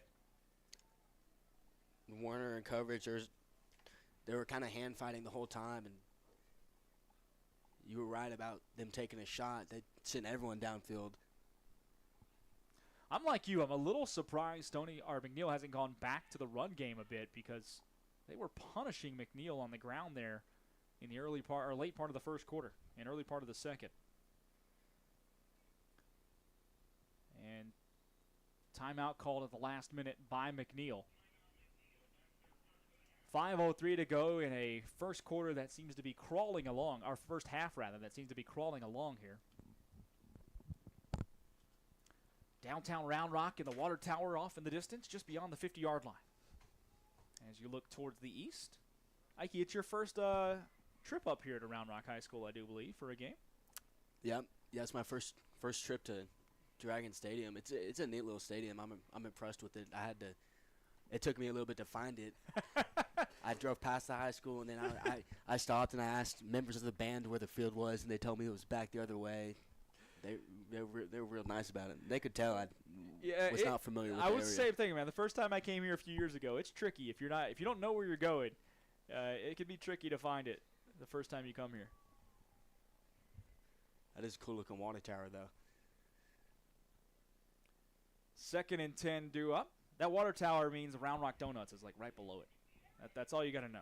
Some of the best donuts you'll ever have are right below the water tower over there. 2nd and 10 for the McNeil Mavericks. Split back to the backfield. Handoff over the right side. Big hole to work with for Joshua Gayden. Burst through it to the 40, 35, 30, 20, 15, 10, 5. Touchdown, McNeil Mavericks. Joshua Gayden just took it 56 yards. Wow, that was a sweep to the right, and Joshua Gayden showcasing his speed. McNeil, as a flag comes in after the play, but McNeil scoring quickly once again. Another long play has the same effect as a deep shot downfield. Just first time this year, Gayden has found pay dirt on the ground. He had one receiving touchdown this year. That's his first rushing. We've said it all year. As a kind of a change-up option out of that backfield, he can take it to the house. He's got all kinds of speed. Turned the corner there, had some great blocking in front of him, and McNeil has really blown this game open with 3 touchdowns here in the second quarter now, leading it 28-7 with an extra point pending.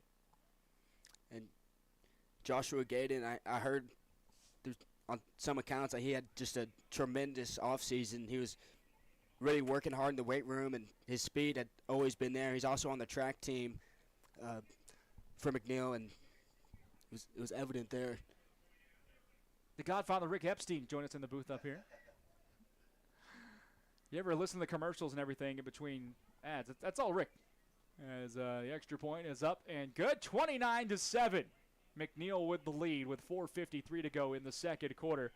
The Mavericks trying to take one step closer to their first playoff berth since 2004. A 22-point lead here in the second quarter. And with the way everything's breaking right now around the district, it really looks like the Mavericks, if they can hold on tonight, will have a win-and-you're-in situation next week to end the season against Cedar Ridge. Ike, you and I will be there for that one, and that could be a special night at Kelly Reed's. But first and foremost, they got to finish this off. Still a long way to go here. 22-point lead for the Mavs with 4:53 to go. And earlier on in the season for McNeil, we've seen them jump out to leads at halftime, before ultimately losing the game. That Maynard game, That yeah. Maynard game. The same thing happened against Hendrickson. Yeah. Here it's a lot bigger league. Certainly they have most of the momentum, but if you're Stony Point, there's still time left in the ball game. They just have got to get something going on offense. Yeah, the last 3 drives for Stony Point, 3 and out, and a fumble on the first play. And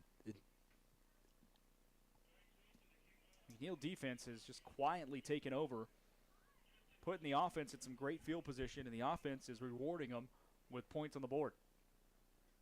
Bryce Wilson to kick it away again, and he'll kick it from the 25, and he's got a huge leg, but I don't think this one's going to sail through the back of the end zone like most of his kicks do. After the personal foul on the extra point there. There's the boot. It's a low line drive that's going to bounce at the 20. It's off the hands of the return man. Tristan Ryans picks it up at the 6-yard line, and he will be taken down inside the 20 at the 18. McNeil couldn't have asked for much more out of that after having to kick it off from their own 25. And some extracurricular pushing and shoving going on after the play. A little much of that tonight between these two teams. yeah, it's definitely getting chippy down there. I mean, you can see how much this game means to both of these teams. Ball spotted at the 17-yard line after the bobbled return. And the bobble kind of negated the penalty on the kick because they kicked off from further back, so theoretically there was the kick returner would have more time to return, but the bobble kind of evened it out. So 1st and 10 for Stony Point. Tigers have to get something going offensive. Kenneth Kalbus takes the snap, hands it over to the left side, stutter step that way for Amonte Gentry, who is taken down in the backfield. And this defensive line and linebacking core for McNeil continues to dominate the game right now, a loss of 2.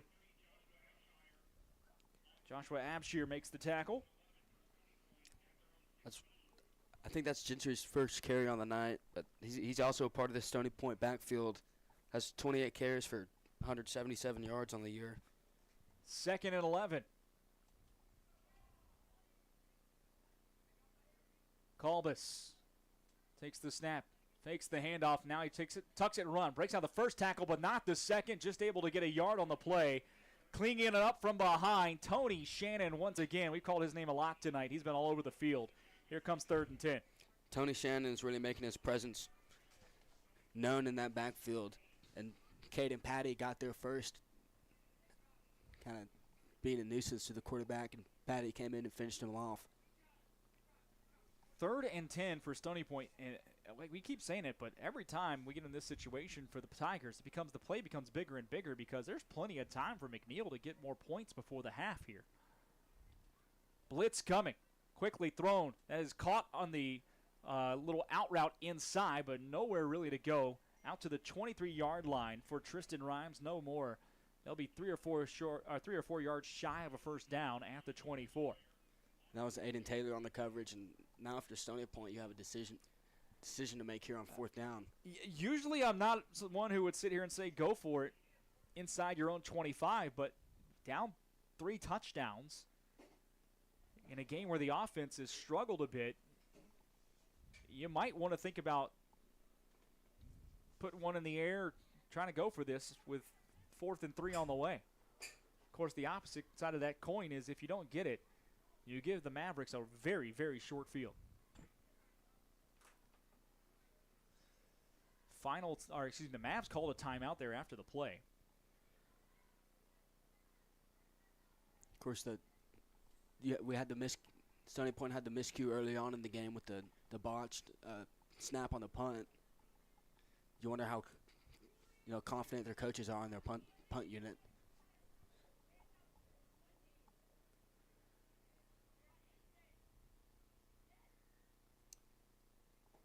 Coaches deciding what they're going to do. I have not seen a punt unit come on just yet for McNeil. Sure, they're trying to hide a little bit of what they want to do, but an interesting decision to be made, and that looks like the offense going back out there. the sack for Patty. That's his. He now has 2.5 recorded sacks. It is the punt team.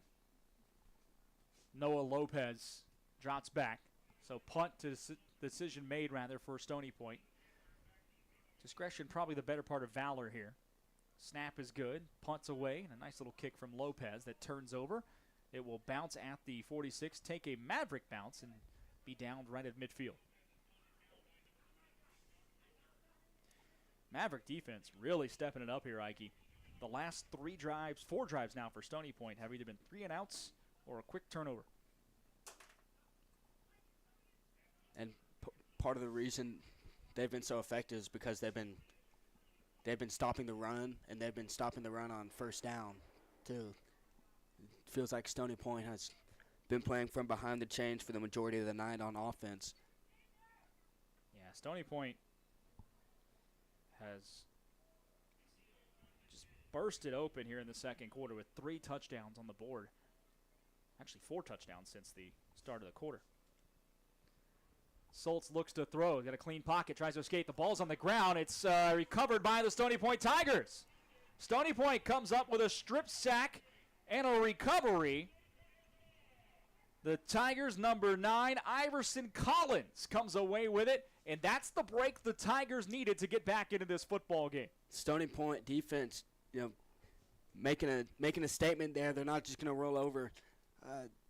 It was really a good pocket by McNeil. Soltz just held on to the ball a little bit too long, and the pocket collapsed. And Stony Point able to recover. It was Iverson Collins. And now all of a sudden Stony Point at midfield with a chance to score to end the half. First and 10, Stony Point at the McNeil 45. Stony Point still trails it by 22, but a big chance for the Tigers here, knowing they get the football back to start the second half. Fake handoff. Kalbus to throw, escapes the pocket, just loops one up, and that goes well out of play into the second row of seats. And it'll be second down. The last few drives from McNeil, we've seen them open up, taking deep passes downfield.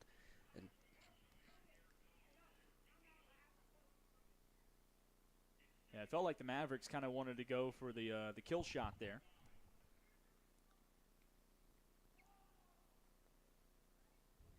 Second and 10.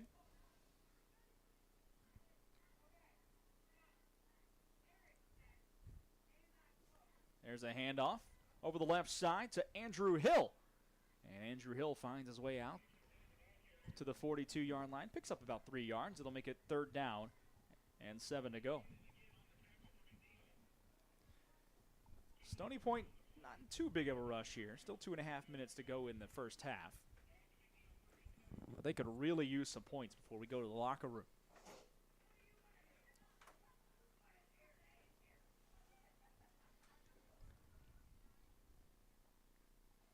We're approaching the 2-minute mark. You got to wonder if they're considering it 4-down territory here. Potentially, but also, I don't know that you want to go this slow. 2:12 on the clock. We're down to 5 seconds of the play clock, and Stony Point's going to have to burn their final timeout with 2:05 left in the first half. 3rd and 7 coming up. If you don't convert, if you're able to convert here, you kind of don't leave yourself a ton of time. You can speed it up and make it work, but interesting decision. Neither of these. We've seen McNeil able to speed it up when they need to. They can run a couple of different tempos. Stony Point really haven't seen that tonight. Everything's kind of been a little methodical on offense. So you wonder when they get into the 2-minute situation, can they speed it up? Can they get the plays in faster? And the thing is, too, McNeil has not only have they sped it up, they've scored on one of their drives was 2 plays. And two drives have been 2 plays, yeah. They've shown the ability to score quickly. We just haven't seen that from Stony Point yet. They haven't converted on their deep pass downfield, or they haven't broken off a 15 or 30-yard run. 3rd down, 7 to go for the Stony Point Tigers. Kalbus to throw. Escapes out to the right. Being chased. He will throw it to the man in the slot. That ball's caught at the 32. And it should be a first down. It will be a first down. The number 19. Trying to find the name here. That is Willie Freeman on the catch. First and 10, Stony Point. Clock is running. That was kind of a curl route. The distance was right. He turned right at the chains and knew where he needed to be to get the first down. Stony Point's got to speed up a little bit here. A minute 40 on the clock. They've let about 20-some-odd seconds run off the clock since that play ended. Colbus to throw. Escapes up the middle. Will let one fly to the end zone. It's caught. Touchdown, Stony Point Tigers. Andrew Gomez brings it down from 32 yards out, and Stony Point's able to strike just before the half here with a minute and 26 left on the clock. That was a great throw from Calbus on the 4 vertical play, and Gomez able to get behind his man and get into the end zone. That's just what Stony Point needed to try and get back into this ball game.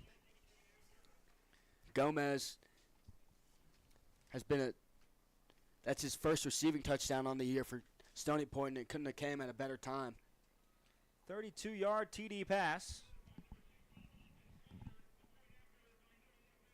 Extra point is good. 29-14 your score now. Stony Point able to get some points here. The Mavericks will get the football back, though, with a minute 26 to go and a timeout in their pocket. That drive for Stony Point, 4 plays. It took 45 yards and 1 minute 34 seconds off the clock. Colbus finds Andrew Gomez for the touchdown strike from 45 yards out. And for Stony Point, rewarding the defense for that turnover after that strip sack, trying to get back into this football game. Yeah, that strip sack is really what started it. And that was a catalyst for that drive. And that's just what they needed. Now get their fans more involved, their sideline kind of back in the game. Now, if it's only a 2-score game, if they can get a stop and get the ball back here. Kickoff, a little short pooch punt, or kick rather, fielded at the 26. Over to the right side. That ball's still going rather. Zach Christie, and some blocking and extra play back behind the play. And we'll see what the penalty is going to be. Christie was pushed out around the 40. All kinds of shenanigans going on behind the play here.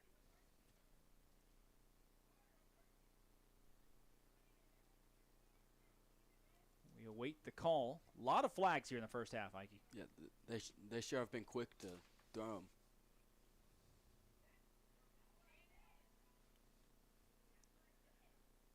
We'll see what the call is. They're quick to throw the flag. They're not quick to make the call. Yeah, good distinction. Clearly. Personal foul goes against McNeil. That'll drop him back 15 yards. So instead of getting the ball at the 40, the Mavs will take it at the 25. That's a big difference with a minute and 20 to go in the half. And now decision time if you're head coach Scott Hermes. Do you go try to get some points, or you just keep the ball on the ground and go to the half knowing that Stony Point can't stop the clock? Take your 15-point lead to the break and regroup. Yeah, you can really do whatever you want. You just don't want to throw an interception or fumble it to give Stony Point the ball back. Mavs will keep it on the ground. Schultz on the right side. Keeper will lower his shoulder, and the quarterback gets about 9 or 10 yards there. Should be 2nd and 2.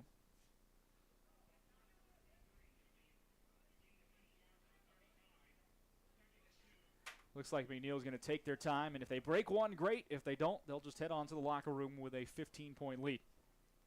A little higher scoring game than I thought we'd have tonight, Ike. Handoff up the middle. Should be enough to pick up the first down. Williams right at the sticks. And that will move the chains. So first down for McNeil with 41 seconds left in the half.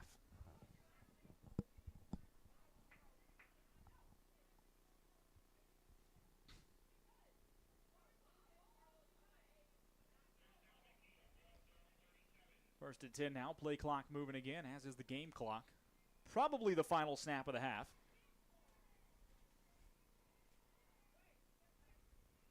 There's a Schultz keeper over the right side. He's got enough for a first down out to about midfield. And McNeil maybe can think about one more play.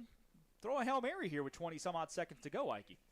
You got 50 seconds. You got the ball at the 50. You might think about throwing the ball now. That or, throw a little 10-yard pass and test the leg of Bryce Wilson. Clock's moving, 13 seconds on the clock. There's a handoff to Williams. Breaks out of the first tackle in the second, falls forward to the 47. 6 seconds left on the clock. Let's see if they call timeout. They do. McNeil will take the timeout with 6 seconds on the clock.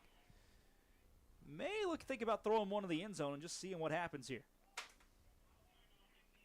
29-14. We've seen a Hail Mary work once this year already. I think it was Maynard that connected on one. Yeah. If I remember that game right. Then we saw. Or was it Vandergriff? It was Vandergriff 3 weeks ago, right here at the stadium. Vandergriff connected on a Hail Mary right before the half. We saw McNeil score on the hook and ladder play against Vista Ridge. The only touchdown of that game. Stick around for halftime. We'll just kind of quickly, since we did the scoreboard already, we'll just quickly update you on a few things.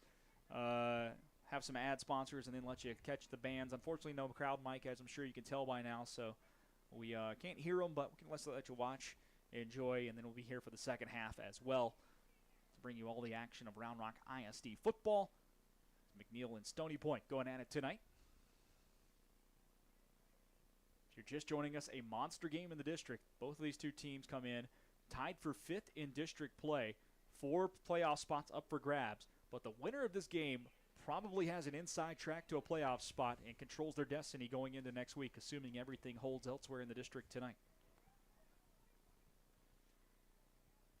Well, Mavericks look for a quick throw toward the near sideline. It's incomplete. Still 1 second on the clock. Let's see if they put it back on the clock or if they just let it run out. I looked up and there was a second on. The clock kept running, and they're going to officially just let it wind out, and we are at halftime. 29-14, McNeil with the lead over the Stony Point Tigers after 24 minutes of play. We'll be back in just a minute with a quick halftime show. Back and more. This is Round Rock ISD football presented by Covert Ford on the iHSFAN network. I've always wanted an EV, but until I saw the sleek Ford Mach-E, I didn't know just how exhilarating it could be to drive one. The Mach-E is the perfect balance between power and utility. And with features like adaptive cruise control, in-dash entertainment screen, and lane monitoring, my daily commute to training is effortless. If you're looking to make the move to the Mach-E, visit Covert Ford in Austin, where you'll become part of the family. CovertFord.com. Bush's Chicken is a proud supporter of area schools, athletic programs, and booster clubs. With stores in Cedar Park, Round Rock, Georgetown, both North and South Austin, and our newest store serving Pflugerville and Hutto. Bush's serves the Texas standard in real hand-battered fried chicken and crispy tenders, tasty rolls, and that famous Bush's sweet tea. Bush's Chicken, proud supporter of area schools, athletic programs, and booster clubs. The Texas standard. Bush's Chicken. It's good, good, good. Longtime McNeil parent Brian Kerman is a realtor who works for RE/MAX Capital City. Brian is involved in helping Round Rock families buy, sell, invest, and lease properties in the greater Austin area. He has been doing so for over 24 years. As a thank you to the community, he will be honored to donate $1,000 to your favorite booster club or other 501c3 if you use him and you close on a property. We hope you will contact Brian for all of your real estate needs at 512-921-4490 or at briankerman@remax.net. If you're looking for a special medical spa to bring out the beauty that's in you, come visit us at Ginger Allure Med Spa. At Ginger Allure, we treat our staff and patients like family. We're here to embrace, enhance, and showcase your natural beauty with a full range of services such as injectables, laser treatments, permanent makeup, microblading, and more. We provide free consultations for all of our services to answer any of your questions. Visit us online at gingerallure.com or give us a call at 512-709-0161. Ginger Allure Med Spa, the classic approach to a new you. Are you looking for a little something extra to get your business noticed? At Ideal Signs, they specialize in custom signage and large format digital printing in a variety of media. Their in-house design department can work with you to create custom artwork to your specifications. They'll work with you to conceptualize, design, and produce any custom projects or idea that you might have. Call 512-930-7446 or visit signsforsports.com. Ideal Signs, family owned and operated since 1969. The Lodge Poker Club is a members-only card club offering a wide range of daily and tournament gameplay. In Round Rock, just off exit 251 on I-35, the Lodge now boasts the largest card room in Texas with 82 tables, comfortable chairs, and 40 75-inch TVs. The Lodge provides fully trained dealers and on-site security with state-of-the-art camera system to ensure the comfort and safety of our members. Open 24 hours a day. More information at thelodgepokerclub.com or call us at 512-614-4045. Visit Maze Street Boutique in Round Rock for all your shopping needs. Whether you're looking for a special gift or that perfect outfit that everyone will love, we have you covered. Come visit us in-store or shop us online at mazestreet.com. We appreciate your business and thank you for shopping local.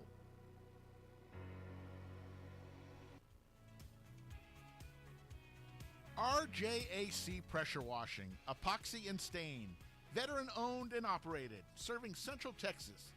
For the last 10 years, residential and commercial services available, here for all your decorative flooring needs. Call us at 512-593-8567. That's 512-593-8567. You are listening to the Horn Webcast Network, powered by iHSFAN. If you're interested in advertising on or privately supporting this webcast, please reach out to us on Twitter at iHSFAN. All audio rights of this webcast presentation belong to iHSFAN, and any intent to rebroadcast or retransmit must have express written consent from iHSFAN.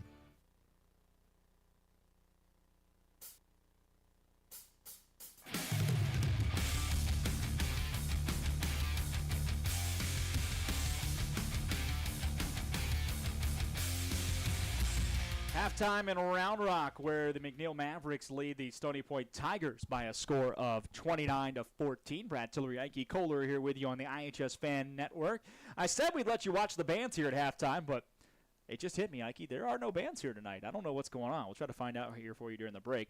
Let's get you caught up on what happened in the first half, though, as McNeil got the opening kickoff. They went on a 9-play drive but stalled out and had to punt. They punted and put Stony Point inside the 7-yard line, but the Tigers go on a nice little drive, 10 plays, that ends on a turnover on downs at the McNeil 27. The Mavericks would get the football back. They would fumble, and it was picked up by Micah Miller for Stony Point. He went the other way for 48 yards and a touchdown, and the Tigers had a 7-0 lead in the first quarter. But McNeil quickly answers back with a 7-play, 55-yard drive that took just 2:19 off the clock. Joshua Williams, an 8-yard touchdown run, ties it up, makes it 7-7. The very next drive, Stony Point held to a 3-and-out, backed up inside the shadow of their own goalpost, and then the punt, on the punt attempt rather, the snap goes over the punter's head, out of the back of the end zone for a safety, and McNeil takes a 9-7 lead. They would get the ball on the free kick, get a great return, and a short field to work with.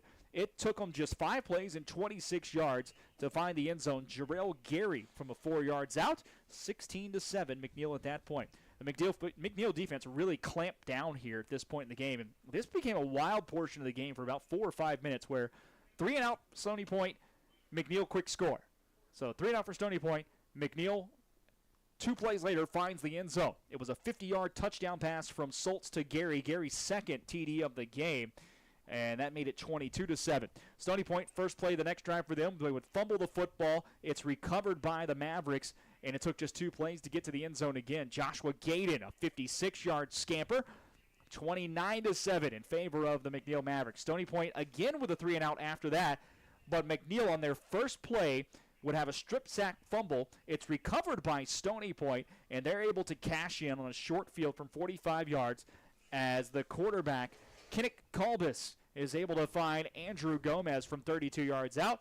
That made it 29-14, and that is where we end the first half. 29-14. McNeil leads Stony Point. Ike, your thoughts from the first 24 minutes? Well, I think McNeil really took control of the first half, at least at the time when it was either the second. I think it was the second time they scored when Joshua Williams, when they were really just running the ball the whole drive, and that kind of forced Stony Point to try to clamp down on the run. And then later we saw McNeil with the long touchdown pass, the quick strikes, and then Gaydon had the 50 however long touchdown run. But with that being said, Stony Point's still hanging in there. They're hanging tough, and the key play was that strip fumble sack that Stony Point was able to cash in on.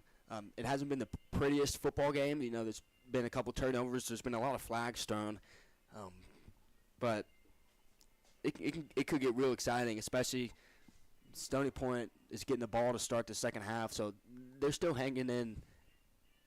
They've taken a couple. If this were a boxing fight, they've taken a couple of punches, but they're still hanging in there, and they get the ball back. And I get the feeling they're gonna have to score quickly and get some stops on defense in order to keep up with McNeil. And if you're McNeil here, they just need to close out a ball game. They just need to go out and finish it off. In the district, couple of scores to update you on. Round Rock with a 34-7 lead over Cedar Ridge, and Vandergrift with a 17-0 lead over Vista Ridge. Both of those games are at the half. Last night, Westwood beat Manor 28-21. So here's how the district standings stand right now. Live action. Let's just assume if everything ended right now, except for this game, this is how it would be. Vandergrift has the district wrapped up in first place.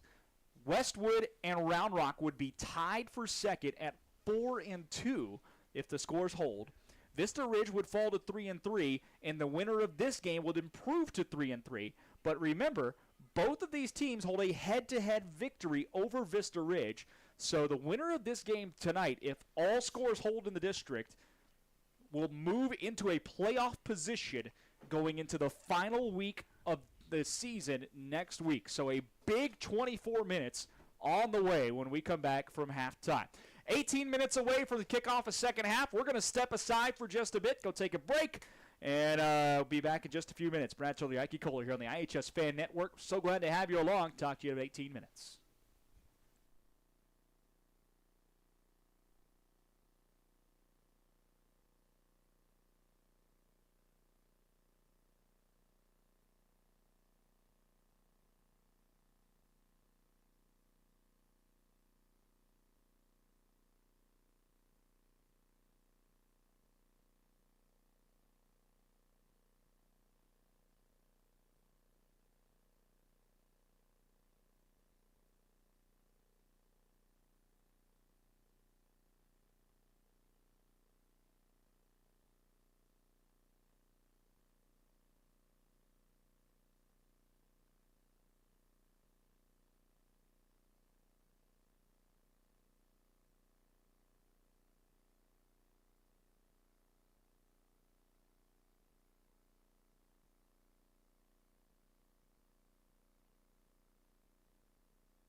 here at Round Rock's Dragon Stadium as we get set for half number 2 between the McNeil Mavericks and the Stony Point Tigers. 29-14 your score. McNeil with the lead. Brad Tillery, Ike Kohler with you in the broadcast booth as both teams retake the field for this second half of play. The Mavericks will be kicking off the Stony Point to start the second half. Stony Point trails it by 15, and Ike, it feels like this first drive of the second half, probably a pretty important one. The next score just seems huge in this game, right? If McNeil's able to get the next score, makes it a 3-possession game in the second half, really tall hill to climb. If Stony Point can get a score, now it's all of a sudden a 1-possession game, and this thing gets real tight real fast. It's like a pendulum that could swing really far one way or really far the other, depending on who scores first. Yeah, it's a great point. For Stony Point, I think it's, clearly more important that they score first. They're down 2 scores, but for them to do that, it'd help if they were able to establish the run game, which they haven't necessarily been able to do. But they really just need to string together some first downs and get in the rhythm and move downfield. We're waiting for the McNeil parents to drag the deflated horse out of the end zone that the team runs through in the tunnel. There he goes. Mavericks to kick it away. It's Bryce Wilson. Every time he's gotten to kick it from the 40 tonight, it has sailed through the end zone for a touchback.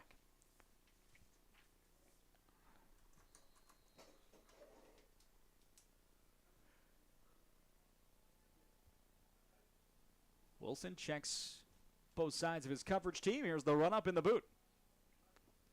High end over end kick, and it will once again go through the end zone. So Stony Point with the football to start this second half. They'll get it at the 25. And we'll see if they're able to capitalize on the momentum from their last offensive drive. The last time they touched the football in the first half, it was a 45-yard touchdown drive. And the quarterback, Kenneth Calbus, was able to find Andrew Gomez for a 32-yard strike.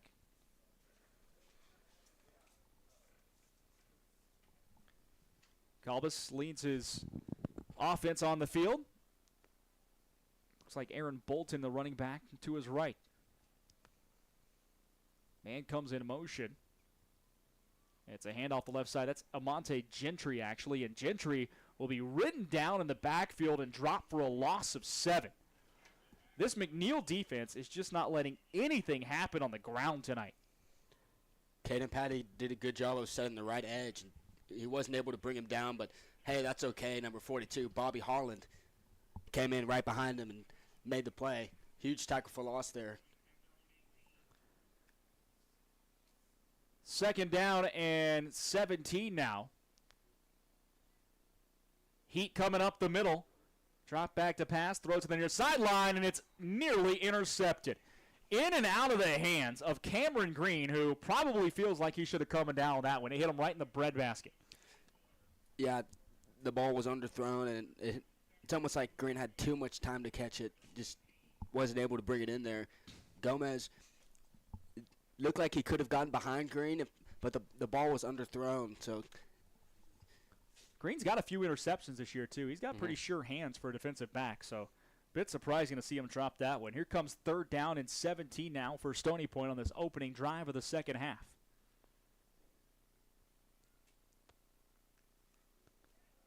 Kenneth Calbus calls for the snap, drops straight back. He's flushed out of the pocket and tries to escape up the middle. He can't do it. Several McNeil Mavericks there to make the tackle. Tony Shannon, Jarrett Black converging to make the stop. It'll be a punt for Stony Point. And that's Shannon's second sack of the night. The defensive line really brought it on that play. Collapsed the pocket. Collapsed the pocket, yeah. And Calbus tried to step up, but it had already been blown up at that point. So McNeil's defense continuing to play very well tonight. There's a wobbly short punt towards the near sideline, and McNeil's going to get fantastic field position. This ball bounces out at the 37.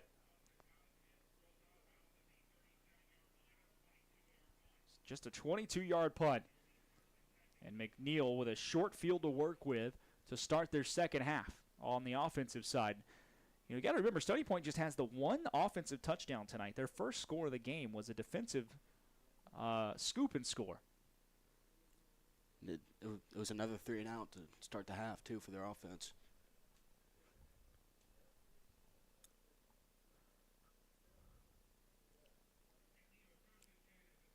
Looks like we're back to a full complement of officials on the field as well, so the gentleman who was injured in the first half seems to be okay, which is good news. Handoff over the right side. Oh, actually kept by Soltz, coming back to the left side, and he'll lower his shoulder, pick up about 5 or 6 yards out to the 31. Good fake there. Yeah, good fake, and it was a good read to keep it.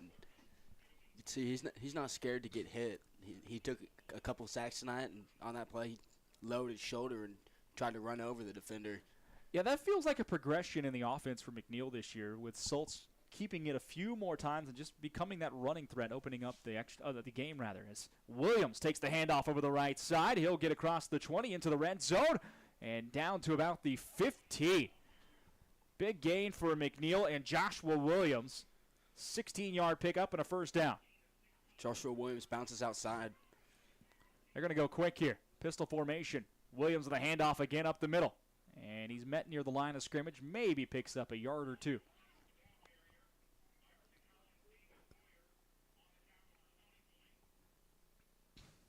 McNeil favoring the run here to start the second half.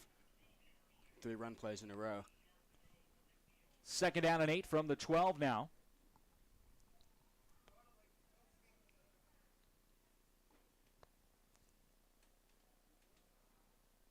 Split back formation for McNeil.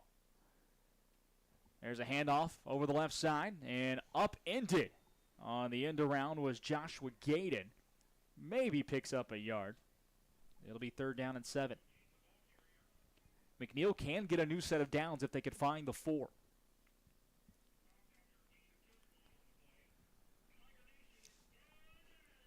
Keep you updated on all the action in the district tonight as well, because as we've mentioned several times, 2 other games going on tonight are huge, have huge implications for these 2 teams, as false start will be called there against McNeil. Look like Gael Galarza jumped offside.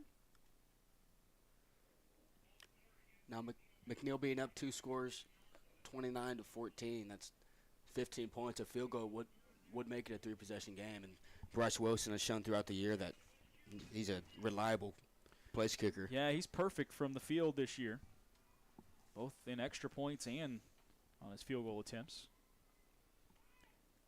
There's a fake handoff. Soltz will float one towards the middle of the end zone, and it's picked off at the goal line.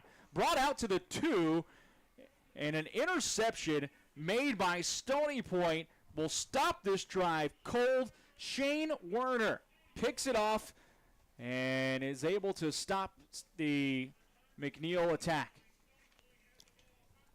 There was some hesitation on the read, and Stony Point brought the pressure, and Soltz was just kind of forced to get rid of it, and Shane Warner was in the right place at the right time. That's his 2nd interception on the year. So it stays a 15-point game with 8:21 to go here in the 3rd quarter, rather. But Stony Point's going to have the ball at their own 3. Deep inside their own territory here with a McNeil defense that is swarming right now. Colbus hands it off up the middle and nowhere to go on the run. Maybe picks up a yard. The running back there, it looked like it was Gentry on the run. No, that was Bolton. Sorry. This Stony Point offense will use about 3 or 4 different running backs. And they all have numbers starting with 2. Makes it a little tough. Bolton stays in. Pistol formation, 2nd and 9. Another handoff left side, and he will be taken down in the end zone. That's a safety. The 2nd safety recorded tonight by the McNeil Mavericks, and Bobby Holland just shot the gap and brought him down from behind. Bobby Holland, we've been calling on his name all night, and how about that, man? 2 safeties in 1 game for a defense is pretty special. And, Bobby Holland, averages over 10 tackles a game. There, he just shot the gap and met their running back. If that's not a safety, it's like if it took place in the middle of the field, that's a loss of 5 or 6 yards. Really an impressive tackle. And now McNeil tacks on another 2 points, and that makes it a 17-point game now for McNeil. 3-possession game now. It is 31-27 in favor of McNeil. 2 safeties to get to this point tonight for the Mavericks. Holland shooting the gap there to make that play. And tell you what, I noticed this when they came on the field. But 1 or 2 of the Maverick players for the defense, when they were taking the field knowing that Stony Point was getting the ball at the 3, made the safety signal. Like, that was their entire intent on the drive, was to find 2 points and get the football back. And, well, there they did it. Leading by 17 and a chance to add more with the free kick coming their way as Stony Point has to kick it away. And now it's almost like that interception didn't even happen. Yeah.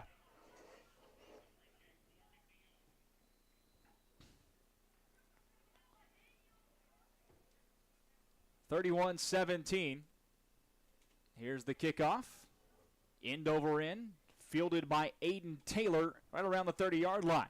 Taylor with room up the middle. Hits the hole hard. He's off to the races to the 35. 30, still on his feet to the 20. Taken down from behind, but not before he gets all the way out to the 16. Aiden Taylor was about 1 step away from breaking that one to the house. Instead, he'll have to settle for a huge return. And both times tonight, coming off of a safety, Aiden Taylor has had a massive return of 50-plus yards.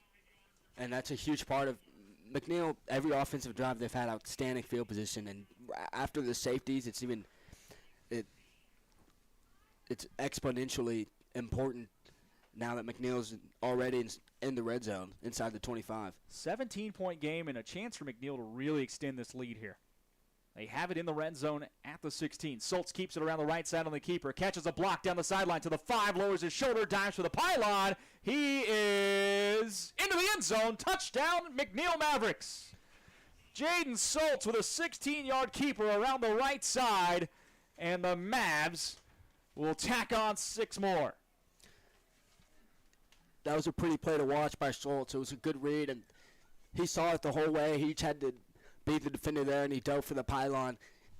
Channeled his inner Vince Young there to get McNeil back on the board.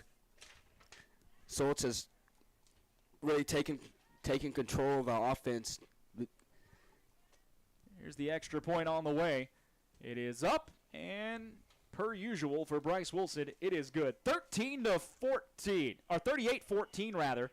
McNeil with the lead with 7:22 to go. Just a 1-play drive for Soltz on the 16-yard rush, and it took only 15 seconds off the clock. And my friend Ike over here mentions the Vince Young comparison. I'd like to point out that I'm pretty sure Ike was in diapers when Vince Young was doing his thing. No, you got a point. You got a point. I didn't see it live, no, but just on the 7,000 replays on Longhorn Network. Oh, yeah. You're good.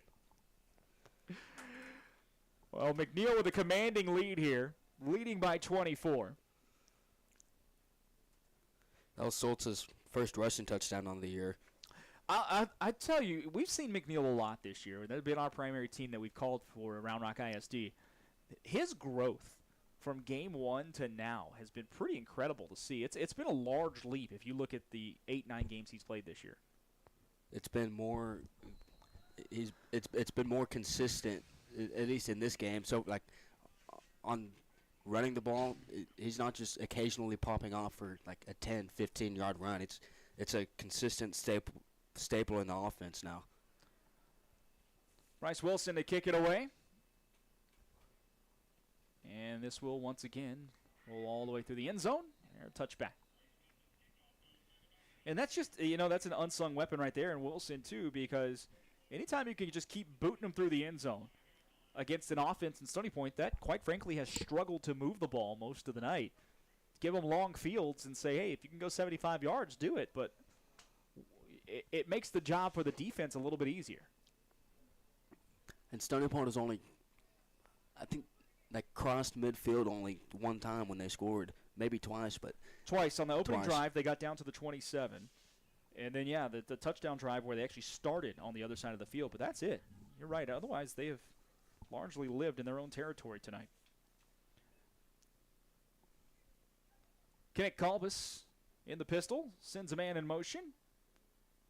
Handoff to Amante Gentry, who has some room over the left side down the sideline. Big run here across the 50.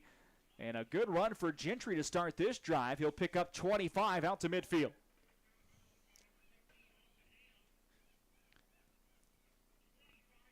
One of the best runs of the night, if not the best one tonight for Stony Point. They'll move the sticks. Here comes 1st and 10.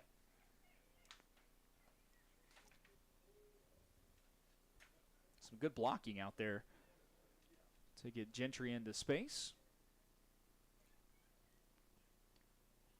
Monte Gentry stays in the game at running back. They hand it right back to him. And this time he has nowhere to go. Drop for a loss of a yard or two. Caden Patty and Darren Powell were there quickly to make the tackle. Flag down on the play as well.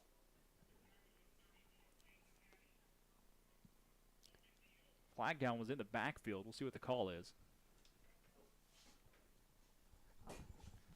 That run by Gentry on the previous play was easily the most explosive play Stony Point's had.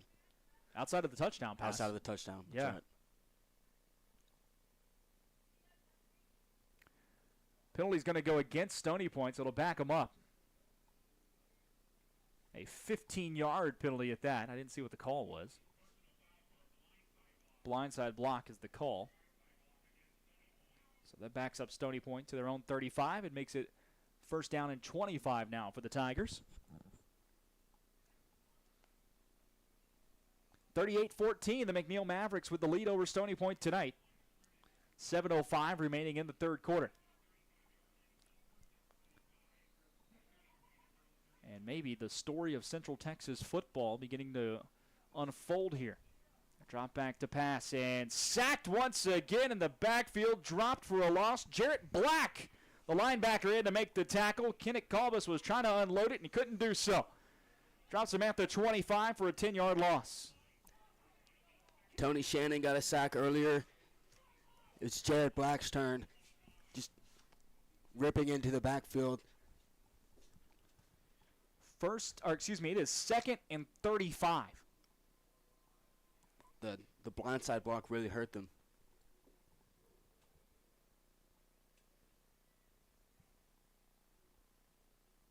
McNeil really backing off the ball here. Little pitch play to the near sideline. That's Gentry across the 30, spins forward to the 35, and scrums his way out to about the 39. So a nice pickup for Amante Gentry, the senior running back.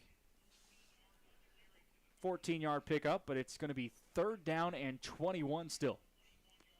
And that was great blocking there by Stony Point. Getting the linemen downfield.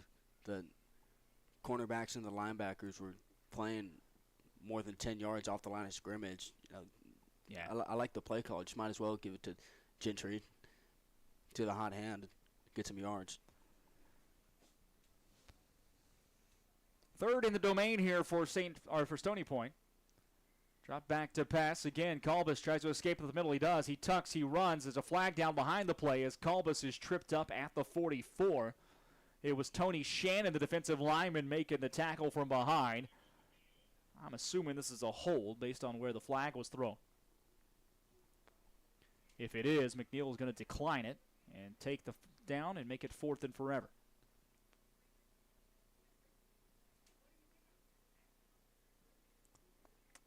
Holding against Stony Point. McNeil will decline the penalty, and it is 4th down and 16.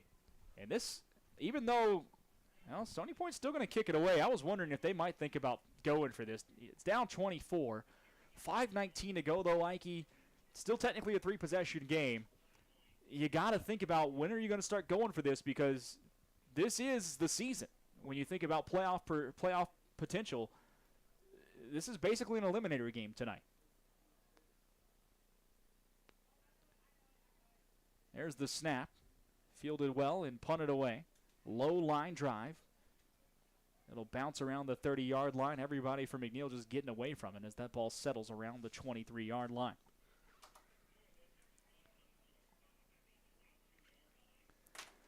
So the Mavericks get the football back at the 22. 4:53 to go in this third quarter. Check the other scores in the district and see what's going on here, because it is Vandergrift now leads Vista Ridge 45-0 late in the fourth quarter. So Vandergrift stays undefeated in district play, but more importantly for these teams, Vista Ridge falls to 3-3.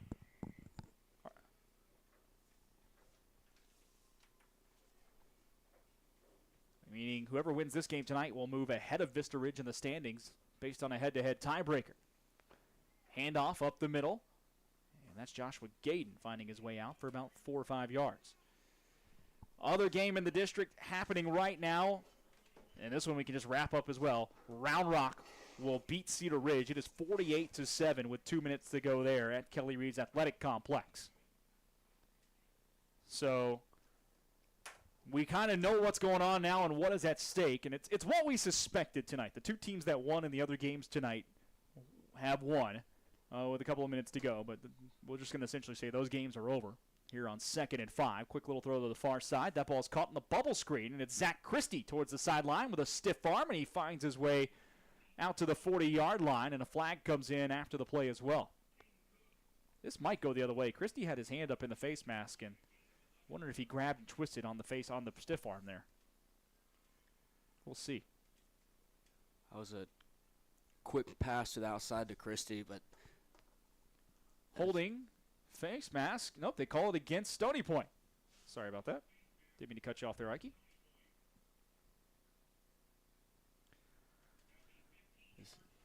Neil here moves a change, but the key to that play was Jarrell Gary coming inside to make the block, kind of freeing up Christie to get past the first man a little bit. Ball goes to the Stony Point 47 after the 15-yard face mask penalty. Schultz and the Mavericks back out there. Schultz keeps it on a really nice keeper on the left end. He's got plenty of green in front of him. To the 25, 20, 15, 10, 5, touchdown, McNeil Mavericks. Jaden Schultz may have just put his team one step closer to the 2023 high school playoffs here in Texas on a 47-yard quarterback scamper around the left side. Jaden Schultz has single-handedly blown this game wide open. And it's great blocking up front, but man, he took off, and he went untouched to the end zone. How about Jaden Schultz, the sophomore quarterback? His coaches are saying he's really leading this team. He's leading by example, and now he has this team up 4 scores against Stony Point. The extra point is good. 45-14. McNeil has blown this one open in the third quarter. They lead it by 31. And Ike, barring something crazy, McNeil will end this evening in 4th place. Actually, they will end this evening in 3rd place in the district. Vista Ridge will be at 3-3, so will McNeil, but McNeil has the head-to-head victory over Vista Ridge, meaning for all intents and purposes, unless some crazy stuff happens in the district next week, McNeil has their own destiny in their hands for the chance to make the playoffs for the first time since 2004. And the fact that they're blowing this game open is a feature in itself. McNeil went 0-7 in district last year. They lost 5 games by a total of 1 score. They barely even held a lead in the district game last year, and now they're blowing this game open. And 0-7 in district last year. They were 5-24 total in the last 3 years. McNeil has something special going on. Kickoff goes through the end zone for a touchback. Let's look at the district schedule next week, because this is honestly where we need to start kind of paying attention and understanding what the scenarios are throughout the district next week. So we've mentioned Vandergrift. They have already won the district. They will play Westwood, who has already clinched a playoff spot. So that game won't matter except for potential final standings, because Westwood's Westwood's going to be the underdog in that game. But they have clinched a playoff. It looks like Westwood is most likely clinched a playoff spot, but they could end at 4-3 potentially. They're 4-2 right now in district play, as a fake handoff and a throw to the near sideline is incomplete. Intended for Andrew Gomez. 2nd and 10 here on the way. Elsewhere in the district, so I'm going to try to keep up with this here a little bit, what I think will happen. Let's see. Stony Point's going to play Manor next week. That's kind of a toss-up game between two teams that will be 2-4 heading into the final week of play, as a run is quickly stopped as this McNeil Mavericks defense continues just to be stifling right now. Aaron Bolton, nowhere to go. He loses a couple of yards. Vista Ridge will play Round Rock. That game could be huge for implications. Round Rock is 4-2. Vista Ridge is 3-3. The cleanest path for McNeil, assuming they are able to hold on here with this 45-14 lead, is for Round Rock to win next week. There's a rollout to the right. Being chased from behind is Colbus, and he just throws it away, and it comes 4th and long. If Round Rock can go pick up a win next week, they'll be 5-2, whereas Vista Ridge would fall to 3-4, and it knocks them out of any potential weird tiebreaker. But if Vista Ridge were to win, they would be 4-3, Round Rock would be 4-3, and McNeil could potentially be 4-3. And when you get to three-way tiebreakers, it goes into all kinds of wackiness that I'd have to go do math on, that I'm not great at math sometimes. So really the two games to watch in this district next week is the high punt will be fielded and fair caught by Aiden Taylor. There's two really big games in this district next week. Vista Ridge and Round Rock has some major implications, and then Cedar Ridge and McNeil will have monster implications as well. McNeil, with a win next week, will most likely make the playoffs. If Round Rock wins and McNeil wins next week, both of those teams will make the playoff, and that is how the district would end. If Round Rock were to lose and McNeil wins, then we get into all kinds of weird tiebreak scenarios. And if McNeil somehow gets upset next week, I don't even want to think about how things are going to break out at that point, because you get into scenarios that are 2 or 3, 4-team tie breaks at potentially 3 and 4. So it's a big week next week for sure. Sultz with a handoff as McNeil has the football again. He keeps it around the right side, breaks out of the first tackle. And Jaden Sultz gets out to the 42-yard line.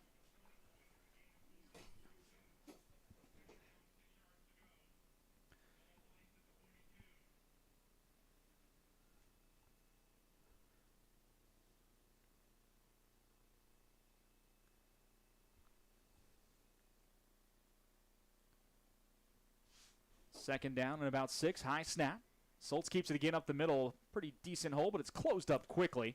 Nice play there by the Stony Point defense. 2-yard gain. It'll be 3rd down and 4. McNeil now twice in a row utilizing the read option offense. The same play that Sultz scampered to the end zone. One drive ago on.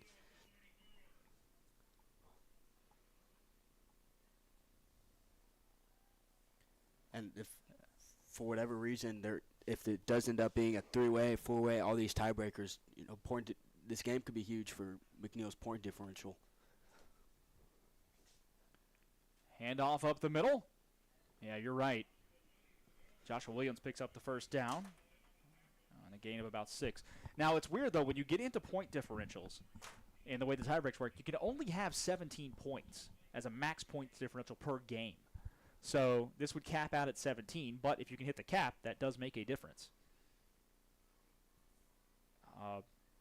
I'm sitting here just trying to look at everything and understand what all scenarios are right now, because it's pretty wild when you sit here and think about what's happening in this district.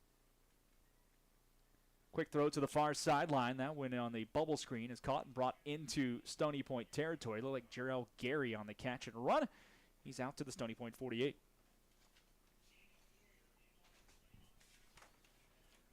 I do want to see the other thing that I was super interested in,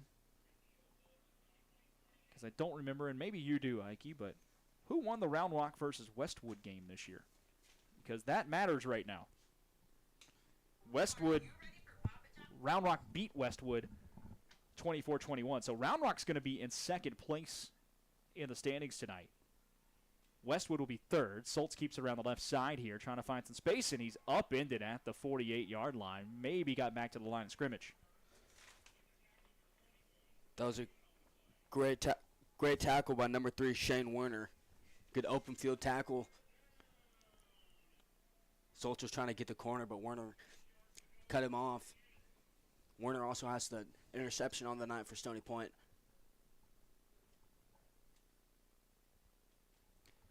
And that play, by the way, will end the third quarter as McNeil is just content to let the clock run out. 12 minutes left of football here in Round Rock tonight. The McNeil Mavericks have taken over this game. The Mavs 45, the Stony Point Tigers 14. Back with the final stanza in just a minute. This is Round Rock ISD football presented by Covert Ford on the iHSFAN network. I've always wanted an EV, but until I saw the sleek Ford Mach-E, I didn't know just how exhilarating it could be to drive one. The Mach-E is the perfect balance between power and utility. And with features like adaptive cruise control, in-dash entertainment screen, and lane monitoring, my daily commute to training is effortless. If you're looking to make the move to the Mach-E, visit Covert Ford in Austin, where you'll become part of the family. CovertFord.com.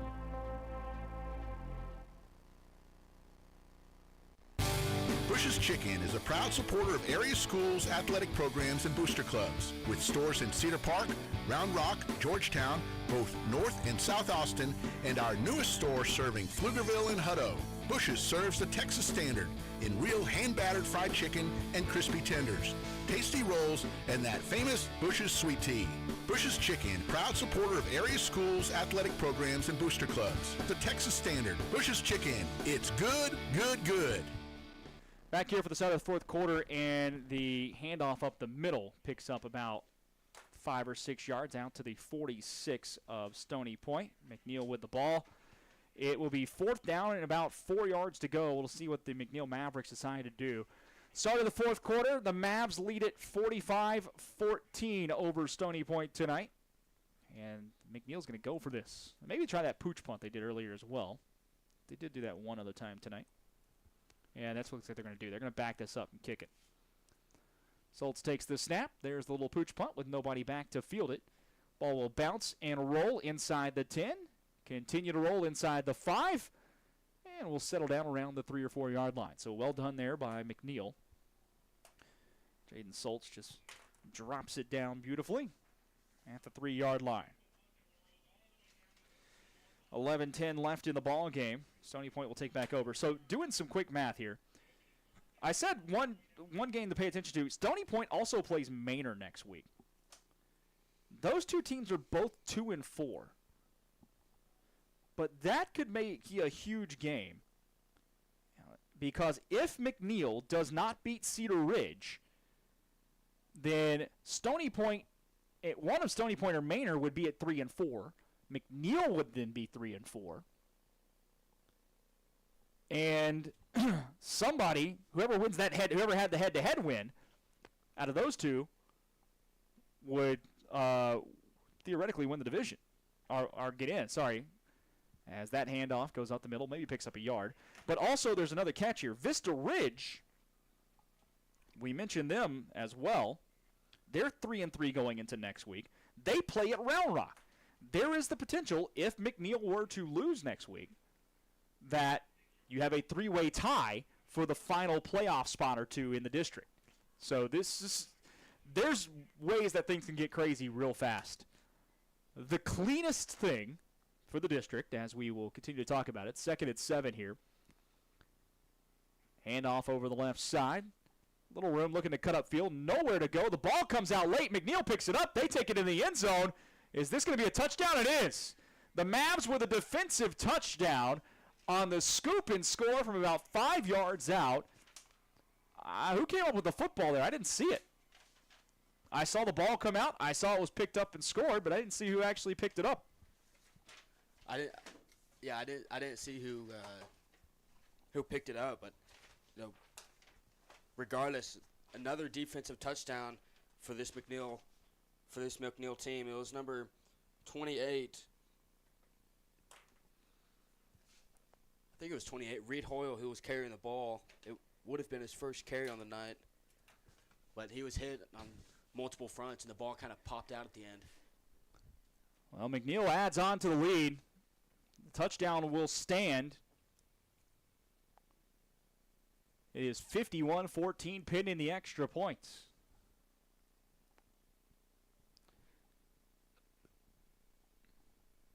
There's the snap, the hold, kick is up, kick is good. And 52-14 your score with 10:24 to go in this one, and McNeil has this well in hand. So back to what we were talking about. The cleanest thing for the district next week will be if McNeil wins and Round Rock wins. If those two things happen next Friday night rather, straightforward. Both of them will be in the playoffs. No questions asked. Westwood would end up 4-3 most likely because they play Vandergrift. And what's interesting about that, now Westwood could still pull off the upset, of course, but Vandergrift you would think are going to be heavy favorites in that. What's interesting in that, just a few weeks ago, Westwood and McNeil played a 17-14 game that McNeil dropped by a field goal. That game could be the difference between finishing 3rd and 4th in the district. Why does that matter? Because you're matched up, as you're the 4 seed, you're matched up with the 1 seed from another district versus matching up with the 2 seed. And potentially going on the road, too. Well, you're going to go on the road. Top 2 seeds go on, top 2 seeds stay home. The 3rd and 4th seeds go on the road. If I'm not mistaken, though, this district is matched up with the same district as Lake Travis and Westlake and all those guys. There's a ball fielded at the 8-yard line, and young man went down to a knee to catch it. That was Eric Bolton, and he'll be marked down at the 8. Flag down on the field as well. This might be offside on the kickoff. We're going to have all kinds of things to think about and talk through and have to get explainers on the playoff scenarios before next week, Ike. I'm trying to do all this off the top of my head. You're covering your bases. You're doing pretty well.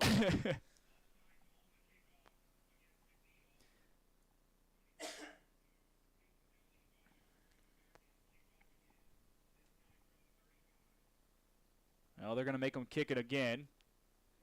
Good idea after the ball was fielded at the 8 and taking a knee.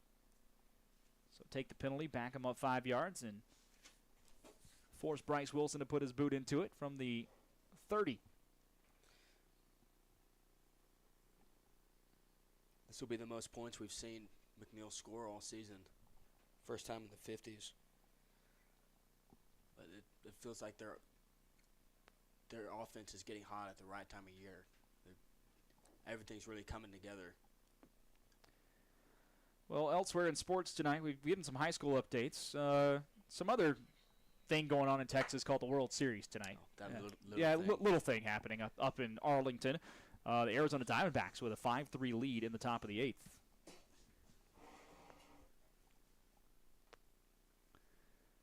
There's the kick from Wilson. Low line drive towards the sideline. That ball's going to check up like a beautiful little pitching wedge and picked up at the 14 and picked up while on his knees again was Eric Bolton. Honestly, that one, he's just trying to corral it in before the McNeil cover team got down there to pick it up themselves.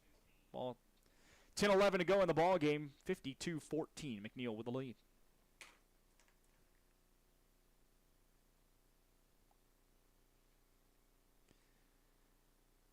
Stony Point marks it at the 15 to start this drive.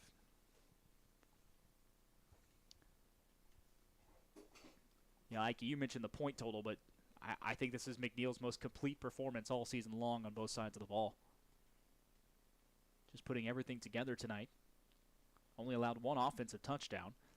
Handoff over the right side, a little bit of room to work with across the 20 for number 20, Andrew Hill. Picks up 5 yards on first down.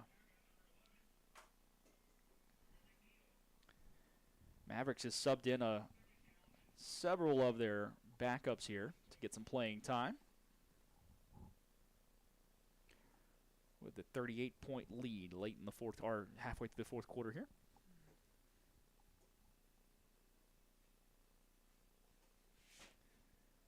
Second and 5. And now timeout's called. We have an injury on the field for Stony Point. Looks like the center's a little struggle getting up. Or he's just taking a knee. I can't tell. Officials have they've had a long night. Yeah, they've been real busy. There were a few players that went down, and then a couple officials. If you're just joining us, a couple officials went down around 10 minutes apart in the first half.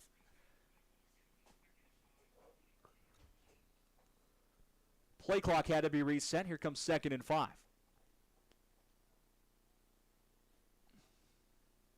High snap, fielded well. Handoff up the middle, and a pickup of about maybe 1 or 2.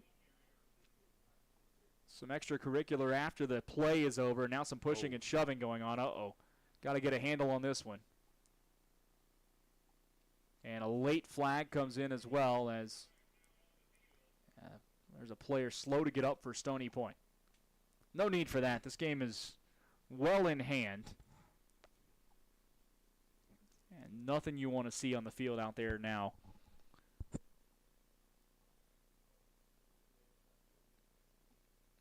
You don't want to see it at any point, but especially in a game that, for all intents and purposes, is over. With a 38-point margin and 9 minutes to go. Hope the young man on the field is okay. He's definitely slow getting up.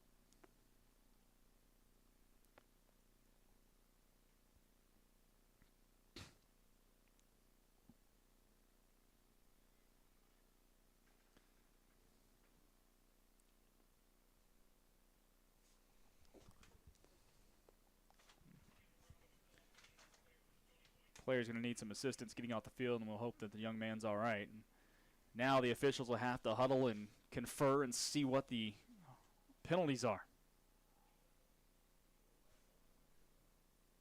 This might take a minute or two to sort out.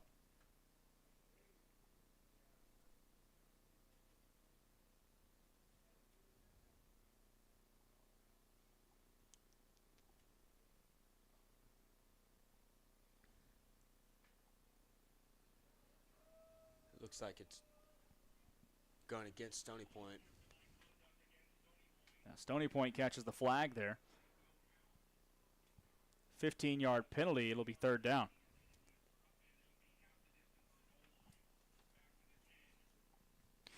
Y'all listen to Rick Epstein's show on Tuesday night, Under the Lights. He just texted me because I know he's listening to the game right now, and I'm watching the game on the stream. And I'll give you the reason why here in a second. There's a handoff over the left side. A lot of room to work with. Down the sideline for the Stony Point Tigers goes Aaron Bolton with one of their better rushes of the night. He's out to the 45. That's a first down and a gain of 35. Aaron Bolton with his best one, probably the best run of the whole Stony Point offense during this game. Man, did he take a hit at the end. Rick Epstein show Under the Lights Tuesday night. Call him the Godfather. He'll have all the information on playoff possibilities for you.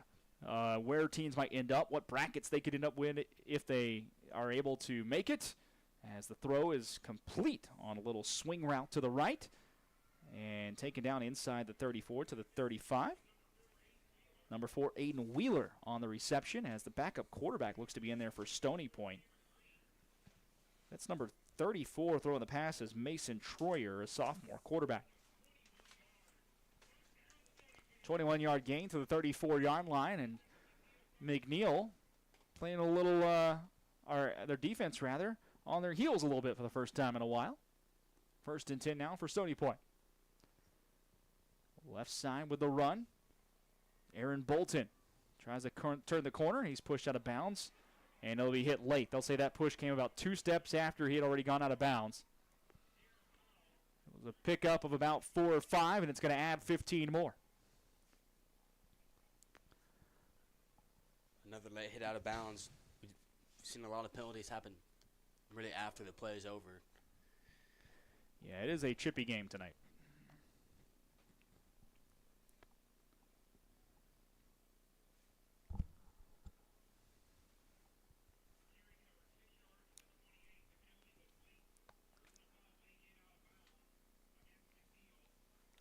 The penalty will move the ball down to the 14-yard line.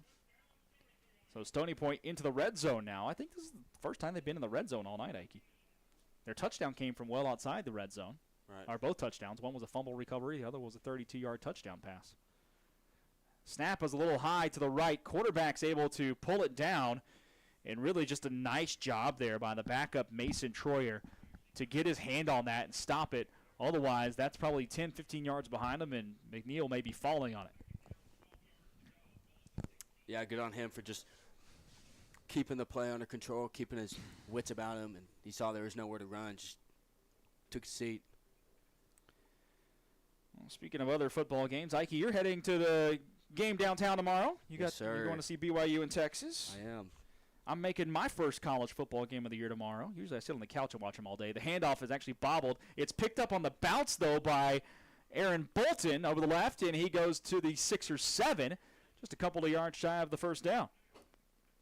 I'm going down to San Marcos. I'm pretty excited about this. The Troy Trojans, the defending Sun Belt champions, come into town to take on the Texas State Bobcats. It's homecoming for Texas State. Both teams are 5-2, and both teams are tied atop the Sun Belt Western Division with South Alabama.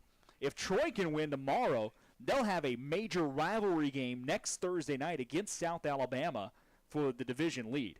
If Texas State wins, they'll have the division lead with South Alabama coming here for the final game of the season in San Marcos. It's a lot going on right now. There's a reverse happening for the Stony Point Tigers and into the end zone for the touchdown. On the reverse play goes Aiden Wheeler as he finds pay dirt, and Stony Point gets their second offensive score of the night. Stony Point finds the end zone here, this time on the reverse. We've seen Aiden Wheeler be used sporadically tonight, and it was a really great play call for him. Getting to open space, he had a blocker blocking up front, and that was a great drive there by Stony Point. Number 21, Aaron Bolton, had a tremendous drive, the Stony Point running back.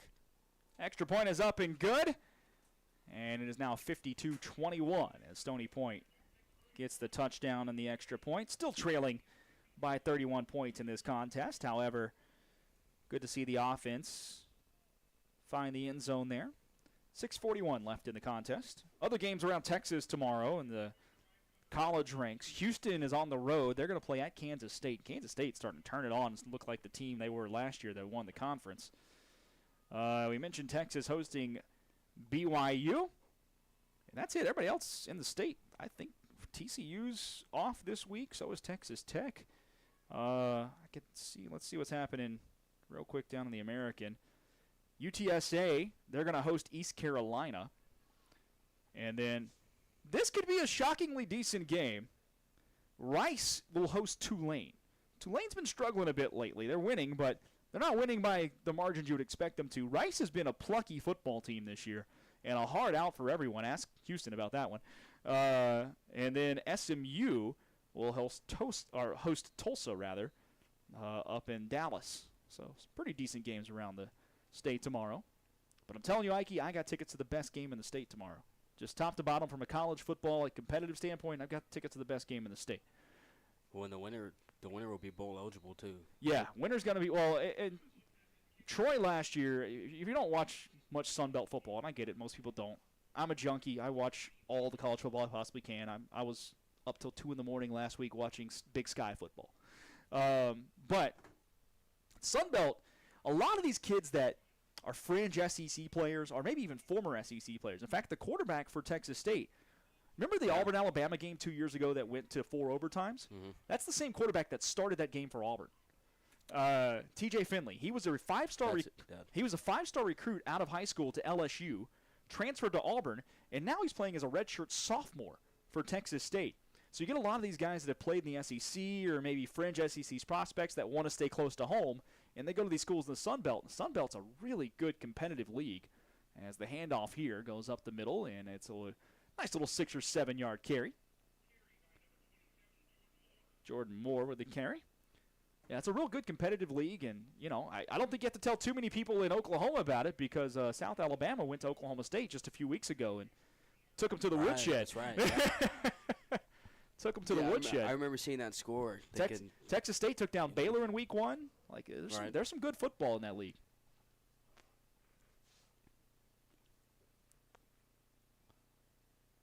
Second and 3 here. McNeil just trying to run out the clock. And there's no rush to snap the football with 5:50 to go in the contest, leading by 31. Low snap. Soltz is able to field it. Hands it off to the backup running back, Jordan Moore, who maybe loses a yard. Here comes third down. Start looking at the high school scoreboard around the area right now. We told you what's happened in the district tonight, which what we've really been keeping our eye on is this District 25 6A, because it had so many implications on this game. But now that those have gone final, we can start looking everywhere else. We gave you the scores from last night. From tonight, Liberty Hill has romped over Bastrop. As their handoff up the middle will be stuffed to the backfield by Stony Point. Nice play there by the Tigers, several of them converging on the play. Big number 93, one of the men in on the tackle. That is Xavier Bello, sophomore defensive lineman. He's a big sophomore down there, Bello. And here comes fourth down, and McNeil will punt it away. I said Liberty Hill has romped over Bastrop. 81-31, your final score there. Liberty Hill wins by 50. That's the second time this year Liberty Hill has cracked 80 points. They had that. They had that game against Hutto. That was 82-80 earlier this year, yeah, where they had all of their yards on the ground, 760 yards or something like that on the ground. That punt will come off the end of the foot, and a very, very short punt for McNeil and Cole Faulkner. Only gets to the 40-yard line, and it's an 11-yard punt. They've gone final. Vandergrift has beaten Vista Ridge 45-0. Granger a 51-14 win over Milano tonight. McNeil, of course, 52-21. That game going on right here. Ooh, good one in Georgetown. Leander Glenn and Georgetown tied up at 41 with a minute and a half to go. Just about 10 miles north of here on I-35.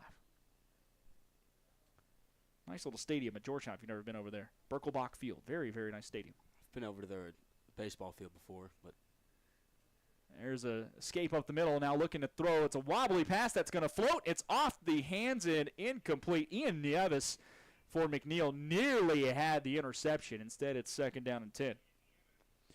Cedar Park handles Leander 49-7 in the Battle of the Northwest Suburbs.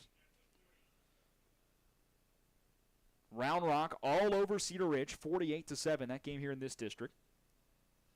Bernie Champion, a 35-23 victory over Kyle Lehman. Belton beats Colleen Chaparral, 20-14. Eastview with a 32-7 victory over Hendrickson. Handoff, left side. It's Bolton again. He will leap over the defender, and he's hit out of bounds. Had about the 28. Defender went to make the tackle, and Bolton did a high jump there of about 5 feet or so. Got off the ground. The defender went to make the tackle, but the defender didn't get low to the ground. I mean, wow. Bolton has hops. Whew. Does he play basketball? And if he doesn't, he might be soon with those kind of hops. Might have been able to jump over Wimby. Yeah. First and 10 from the 28. Take the handoff, roll to the right. There's another throw. It's complete. Out to the right side to the 15. down the sideline and pushed out of bounds inside the 10 for another first down.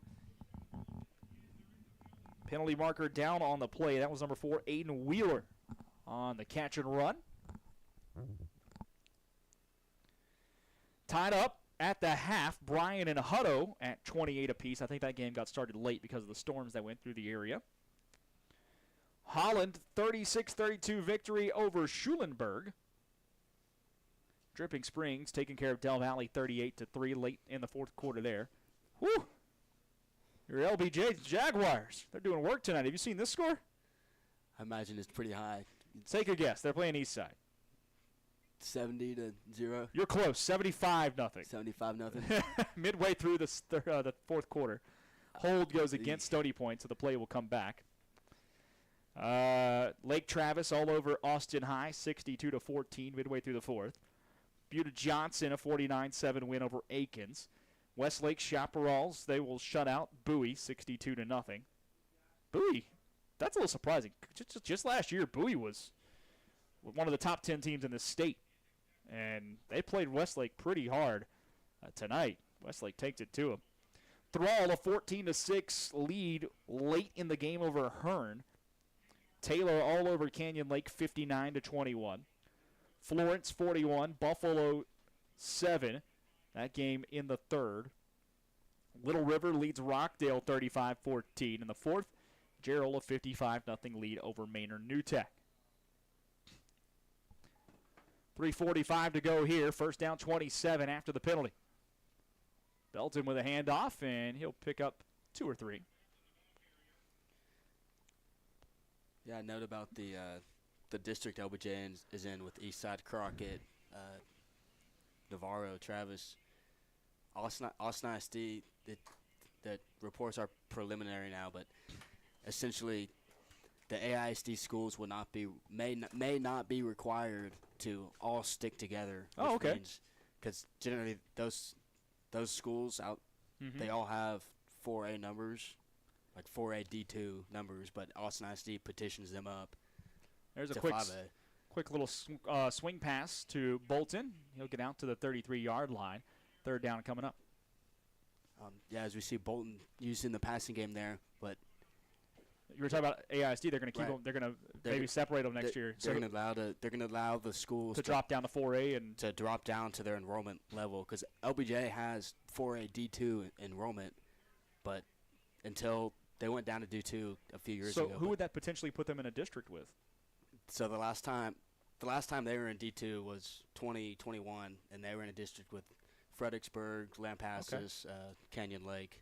Here's a quick throw down the center and incomplete down the seam.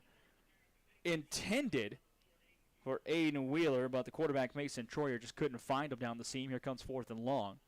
I don't know if you've been to a game at Lampasas. That's a fun place to go watch a game for high school football. Yeah, I went there one time. Their field, it's old school. It's nice. They got seats behind one of the end zones. It's where the band sits. Kind of really intimate setting. There's a great little hamburger shack right outside the other end zone that you go eat at beforehand. Get some burgers, some greasy food. Fantastic place to go watch a game. I went there during the COVID season. There's a snap back on 4th and long. Escaping the pocket out to the left is Troyer. Tries to throw at the last second, and a throw out of bounds. It's incomplete. McNeil will take the football over with 2:46 to go in the ball game, leading 52-21.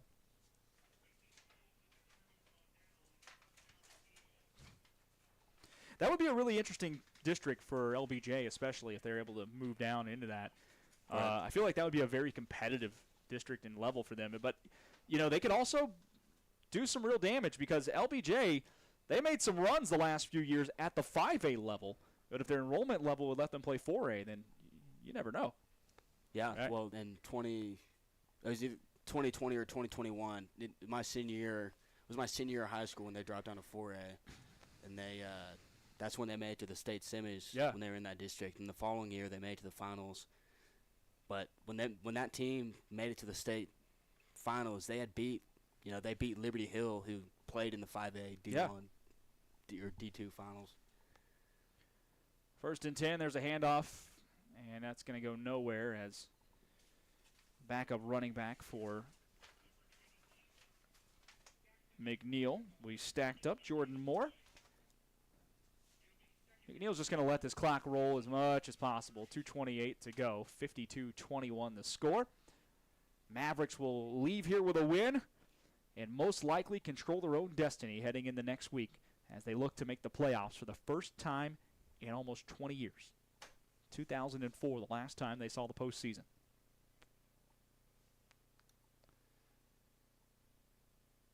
Another handoff. Actually, Schultz keeps it. Wisely goes down. Just doesn't take the hit. Doesn't try to escape the pocket. Save yourself. Bigger games to play coming up next week now. Stony Point crashed the pocket pretty well there. Here comes third down.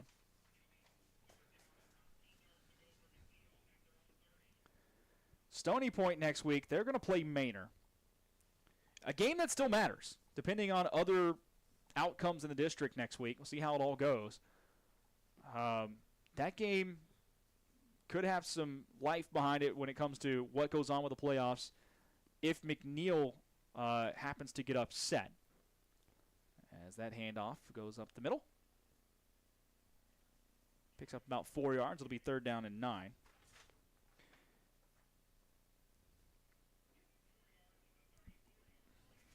Yeah, I remember that Manor team, at least when Manor played McNeil, they were pretty solid. And I know they're not in the playoff picture, but yeah, they have that running back, Titus Petaway. Yeah, whew. He was fun to watch. Fourth down here, McNeil's going to punt it away. 50 seconds left in the contest.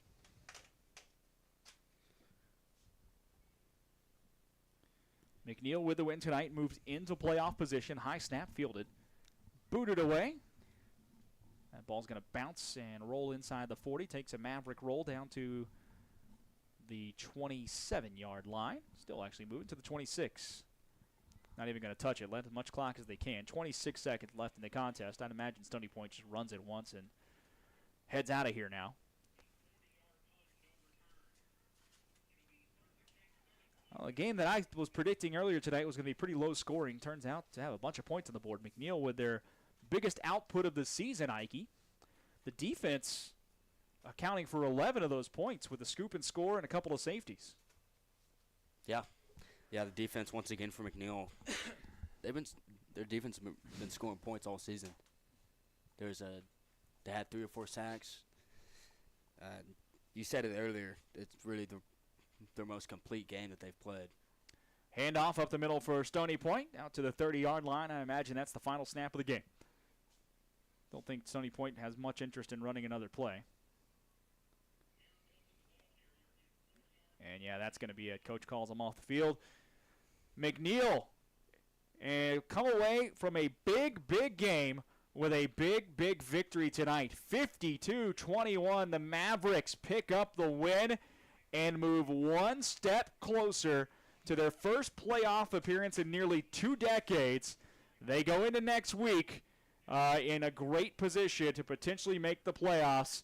A big one for them. For Stony Point, a tough loss tonight. We're going to be back in just a minute to wrap it all up. 52-21 your score. Mavericks beat the Tigers. This is Round Rock ISD Football presented by Covert Ford on the iHSFAN Network. I've always wanted an EV, but until I saw the sleek Ford Mach-E, I didn't know just how exhilarating it could be to drive one. The Mach-E is the perfect balance between power and utility. And with features like adaptive cruise control, in-dash entertainment screen, and lane monitoring, my daily commute to training is effortless. If you're looking to make the move to the Mach-E, visit Covert Ford in Austin, where you'll become part of the family. CovertFord.com.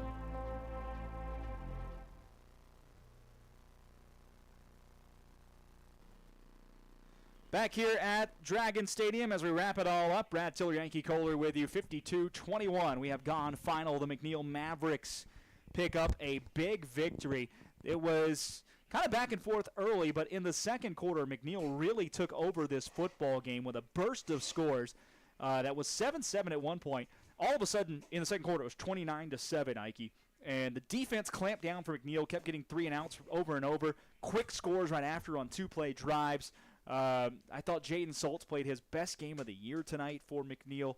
And overall, the defense as well, just clamping down, especially that front six, man. The defensive line and the linebackers filling gaps. The run game never got going for Stony Point tonight. And McNeil with a big, big victory. 52-21 your score. McNeil's going to move to 5-4 this season, 3-3 in district play. As it stands now, they are in the fourth and final playoff spot in this district. Stony Point falls to 4-5. They are 2-4 in district play, and they will move on next week with an outside shot of still making the playoffs, but they'll need some things to really break their way. The Mavericks next week head back to the Kelly Reese Athletic Complex to end the regular season. They will have a game against Cedar Ridge, who is 0-6 so far in this district. As for McNeil, the Tigers will go on the road. They play at Manor, a couple of teams who are 2-4 in district play and 4-5 overall. And Ike, your final thoughts? I think at the end of the day, McNeil still controls their own destiny as far as making the playoffs, and I agree. They played their most complete game. Jalen Soltz, he also played his most complete game, and if you're Stony Point, keep your head up and go compete next week because anything can happen. But McNeil, they went 0-7 in district last year, and now they're going into the final week of the season with the ball in their hands. If they go out and win a game, they're going to make the playoffs, more than likely. Yeah. I think it's the most fascinating story in Central Texas right now. The McNeil Mavericks, for the first time since 2004, have a chance to make the playoffs. And it really comes down to 48 minutes next Friday night at the Kelly Reese Athletic Complex. If you're out there and you're a McNeil alum, you're a McNeil fan, you haven't been to a game in a long time, I'm telling you, be at the Kelly Reese Athletic Complex next Friday night. It could turn out to be one heck of a party as they will head to take on the Cedar Ridge Raiders at 7 o'clock. We'll have that game for you right here on the iHSFAN network. Cedar Ridge is not going to just turn over, though. They're going to come out and try to play spoiler for this McNeil football team and pick up their one and only district win this season. And Cedar Ridge is a proud program. That's a program that they're used to making the playoffs, Ike. Yeah. Cedar Ridge definitely – still going out and playing. They're 0-5 in district right now, but 0-6 after tonight. 0-6 after tonight. Yeah, but there's a reason you go out there and play games. And you go compete. And Coach Hermes has done a great job getting this team ready to play this week. I think the effort was just you could tell. I mean, they were wired. They were zoned in. As for Stony Point, a team that next week will have a game at Manor to wrap up the season. Again, that game isn't necessarily insignificant. Depending on how McNeil stubs their toe next week, then the winner of Stony Point and Manor could find their way into the playoffs somehow. We start getting into tiebreaker situations. All kinds of craziness can happen. There's all kinds of crazy tiebreaker situations that can happen next week. There's also a very clean situation where if Round Rock and McNeil both win, both teams are in the playoffs, and we're all set with our 4 playoff teams here in this district. So stick around with us. We'll have all the action from Round Rock ISD for you on iHSFAN Network. Like and subscribe on the YouTube page so you get the updates and when we go live everywhere. It's going to be a fun one next Friday with us, y'all, I promise you, as this regular season wraps up. Tonight, though, your final score. The McNeil Mavericks, 52. The Stony Point Tigers, 21. And we had a good time bringing it to you. For Ike Kohler and everyone here on the iHSFAN Network, I'm Brad Tillery saying good night, everyone. Enjoy the rest of your Friday. Have a great Halloween weekend, whatever you're dressing up as. Have a good time. Be a little warm. It's going to be a little cold rather, so make sure you're dressed warm as you get on Halloween night this year. But be safe, everyone. Have a great time. And we will talk to you a week from tonight from the Kelly Reese Athletic Complex as the Mavericks will try to make the playoffs and take on the Cedar Ridge Raiders. Good night, everybody. listening to the Horn Webcast Network, powered by iHSFAN. If you're interested in advertising on or privately supporting this webcast, please reach out to us on Twitter at iHSFAN. All audio rights of this webcast presentation belong to iHSFAN, and any intent to rebroadcast or retransmit must have express written consent from iHSFAN.